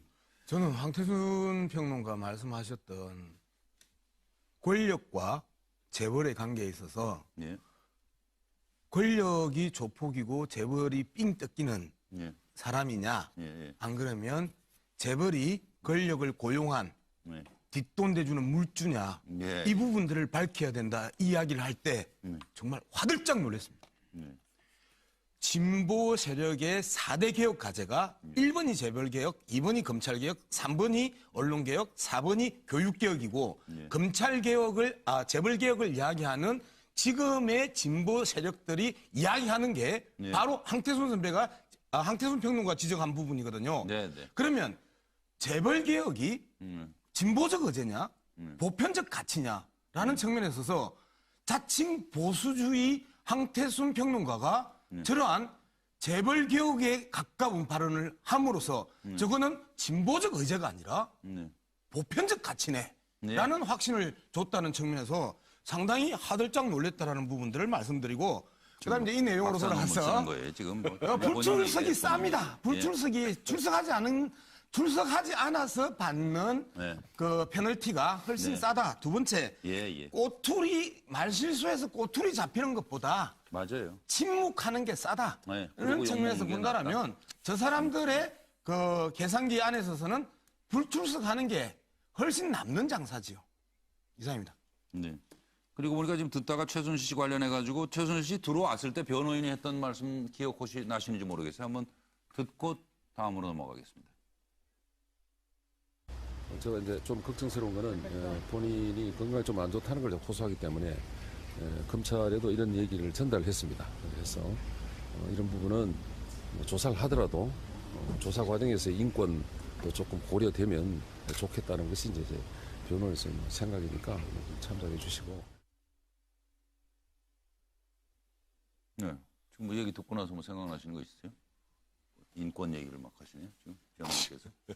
인권은 이 국민을 갖다가 전부 무시한 사람한테는 해당이 안 되죠. 인권은 주장할 만한 사람이 해야지. 정조도 보호받은 사람한테만 보호해준다. 이런 이야기도 있었지 않습니까? 인권도요. 인권을 주장할 만한 사람한테만 인권을 갖다가 덜먹이게 해야 됩니다. 그리고 이제 처음에 공황장애 얘기 있었는데 그게 좀 허구일 가능성이 있다 이런 얘기도 나오고. 아니 근데 공황장애 뭐 지금 뭐 구치소에서 내복으로 뭐 겨울나기 준비하고. 김경진 의원이 밝혔잖아요. 신경안정제 반입이 없었다는 거 아니에요. 없었는데 또 갑자기 오늘 불출석 사유로 뭐냐니까 공황장애 등으로 인해서 출석이 어렵습니다. 그러니까 김경진 의원이 밝힌 대로 아니 그동안 그러면 구치소에서 한 달 동안 그럼 공황장애 약 안 드시고 뭐 했습니까? 많은 게 치료되는 것 같아요. 구치소에 가서 마음을 이제 가다듬고 가만히 그래서 아마 구치소로 갔다가 있다 보면 가끔 들락날락 하는 것도 모양이에요. 그렇습니다. 6시 26분 지나가고 있습니다. MBN의 뉴스와이드. 뭐 100여 시간 남았다고는 하는데 과연 탄핵까지는 별일이 없을까요?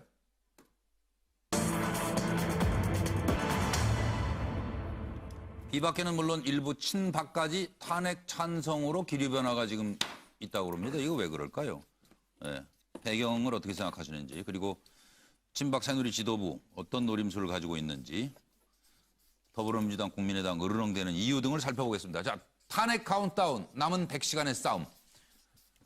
3차 담화는 조기 하야 선언이다. 곧 날짜에 대해 결단을 내릴 것. 한광호 비서실장이 이렇게 밝혔습니다. 대통령이 곧 날짜 결단을 내릴 것이다. 그래서 내일 뭐 담화 예정돼 있다는데 이제 그게 궁금해지는 거죠. 박 대통령 우리한테도 다가오는 경기 들었겠죠. 아직까지는 저는 야당 입장에서는 좀 기세등등한 것 같아요. 그러니까 지금 어쨌든 뭐 물론 본인들이 주도적으로 이끄는 그런 촛불의 민심은 아니지만은 어제 촛불의 민심과 우리가 같이 간다 하는 측면에서 아직은 그렇겠죠. 기세등등. 뭐 저는 좌절, 경기, 기세등등으로 이렇게 분석해보고 있습니다. 황장수 소장으로 갑니다. 예, 저는요. 지금 청와대가 이렇게 내놓는 수를 보면 길게는 일주일, 짧게는 한나절 만에 다 무너집니다. 그 개헌을 국회에 가서 대통령이 연설해서 했을 때 한나절 딱 만에 무너졌습니다. 그날 저녁에 이 태블릿 PC예요. 그다음에 대통령이 정세균 의장을 국회로 찾아가서 국회 추천 총리를 이야기했을 때 일주일 만에 모든 야당들이 다 탄핵 내지는 퇴진으로 돌아서 버렸습니다. 맞아요. 그다음에 이번에 이제 3차 담화에서 국회를 보고 여야가 합의로 자신의 퇴진 일정을 법 절차에 따라서 해달라고 참 신의 한순이 뭐니 그랬죠. 제가 한 일주일 갈 거다 이랬는데 5일 만에 끝나버렸습니다. 그러니까 지금 뭔 수를 써더라도 국민들은요 다 알고 있는 겁니다. 그래서 꼭 머릿수를 갖다가 이 시위 군중이 얼마나 오느냐 이걸 의식해야 하느냐. 청와대는 토요일 날 생각보다 이거 맞네. 골치 아프다. 자, 여당에는 이제 같이 죽을 수는 없다. 빠져나가자. 야당은 금요일 날 탄핵 해부를 잘했네. 금요일 날 안 해놨으면 우리도 같이 떠내려갈 뻔했다. 그러게요. 이렇게 생각을 한다. 차전 교수님. 예, 저는 뭐 청와대는 오발탄, 여당은 천막, 야당은 죽비를 생각하지 않았을까 하는 생각인데요. 청와대는 뭐 11월 29일 날 3차 대통령의 담화를 통해서 임기를 포함한 자신의 거취를 국회에게 넘긴다. 일종의 자기 그 정치적인 희생의 모습을 보이면 아마 좀 여론이 돌아오지 않을까. 그리고 또 버선발로 또 서문시장까지 쫓아내려가서 화재 진압 현장까지 갔지 않습니까? 이러한 부분들이 아마 이제 촛불 민심을 좀 끄트리는 데 도움이 될 거다 생각을 했는데 나름 생각하고 했는데 이것이 오히려 국민들이 그 분노에 기름을 끼얹는 그런 식이 됐다 해서 이 참 큰 오발탄을 쏘았구나 생각을 했을 것 같고요. 여당의 입장에서는 이번 촛불 집회가 처음으로 이 새누리당 앞에서 2만 명이 모여서 했지 않습니까? 아마 지금 새누리당 뭐 지금 의원들뿐만 아니라 당원들도 2004년도 그때 대선 자금 때문에 천막 당사로 이동할 수밖에 없었던 그만큼의 절체절명의 위기를 느끼지 않았을까. 그게 천막이고요. 야당은 이번에 2일날 지금 그 탄핵안 표결 문제 때문에 서로 엇박자를 내지 않았습니까? 거기에 대해서 국민의당한테는 상당히 좀 그거를 망설인다 해서 막 홈페이지가 마비되고 당의 전화가 빗발치듯이 그런 여러 가지 상황들을 이 국민들이 이번 또 이 촛불 민심에서는 더 강력한 목소리로 지금 이 야당에 대해서도 각성을 촉구했거든요. 그래서 아마 이 야당의 어깨에는 내리치는 하나의 죽비로 들리지 않았을까 하는 생각입니다. 양문석 박사로 갑니다. 예, 제가 판단하기에는 푹 머리를 숙이는 그다음에 하들짝 놀라면 헉. 또 야당은 쭉이라고 생각을 합니다. 사실상 뭐 합리적 보수 세력들이 박근혜 대통령의 현재의 1차, 2차, 3차 담화를 보면서 그런 생각을 하지 않을까요? 연쇄 담화범 또는 연쇄 방화범. 한 번 담화를 할 때마다 촛불이 50개, 50만 개 이상이 계속 더 소모를 시킨단 말이에요. 거리로 나오면서 그러면 이 촛불이 계속 타고 있는 촛불을 태우는 연쇄 방화범 정도로 생각하지 않을까. 그럴 정도로 청와대는 3차 담화 이후에 뭔가의 변화 그리고 야당의 분열을 제대로 노렸다 그리고 제대로 때렸다 하면서 비박계를 떼어내는 과정들에 대한 일말의 기대감이 있었는데 사실상 232만 명이 거리로 나왔던 지난 토요일을 보면서 비박이 급격하게 흔들리는 과정을 보면서 더 이상의 정치 공작은 통하지 않는구나 라고 하면서 머리를 숙이고 있지 않을까. 그리고 이제 여당은 비박뿐만 아니라 사실상 친박마저도 헉 하면서 앞서 그 말씀들 하셨지만 같이 죽을 수 없다라고 하는 생각들을 할 가능성이 높다.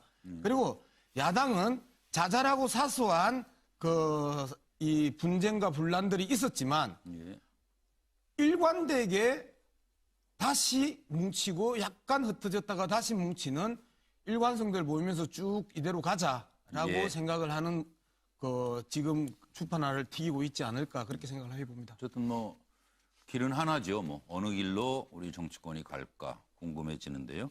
이 와중에 지금 뭐 최순실을 비롯해서 청와대 뭐 참모진들이 관련자들이 지금 국정조사 청문회에 출석하지 않지 않습니까? 네, 대부분 출석 안 하죠. 그 노림수가 뭔지 이걸 좀 잠깐 짧게 짚고 넘어가도록 하겠습니다. 들어보시고 차례로 답변을 듣겠습니다. 대통령 비서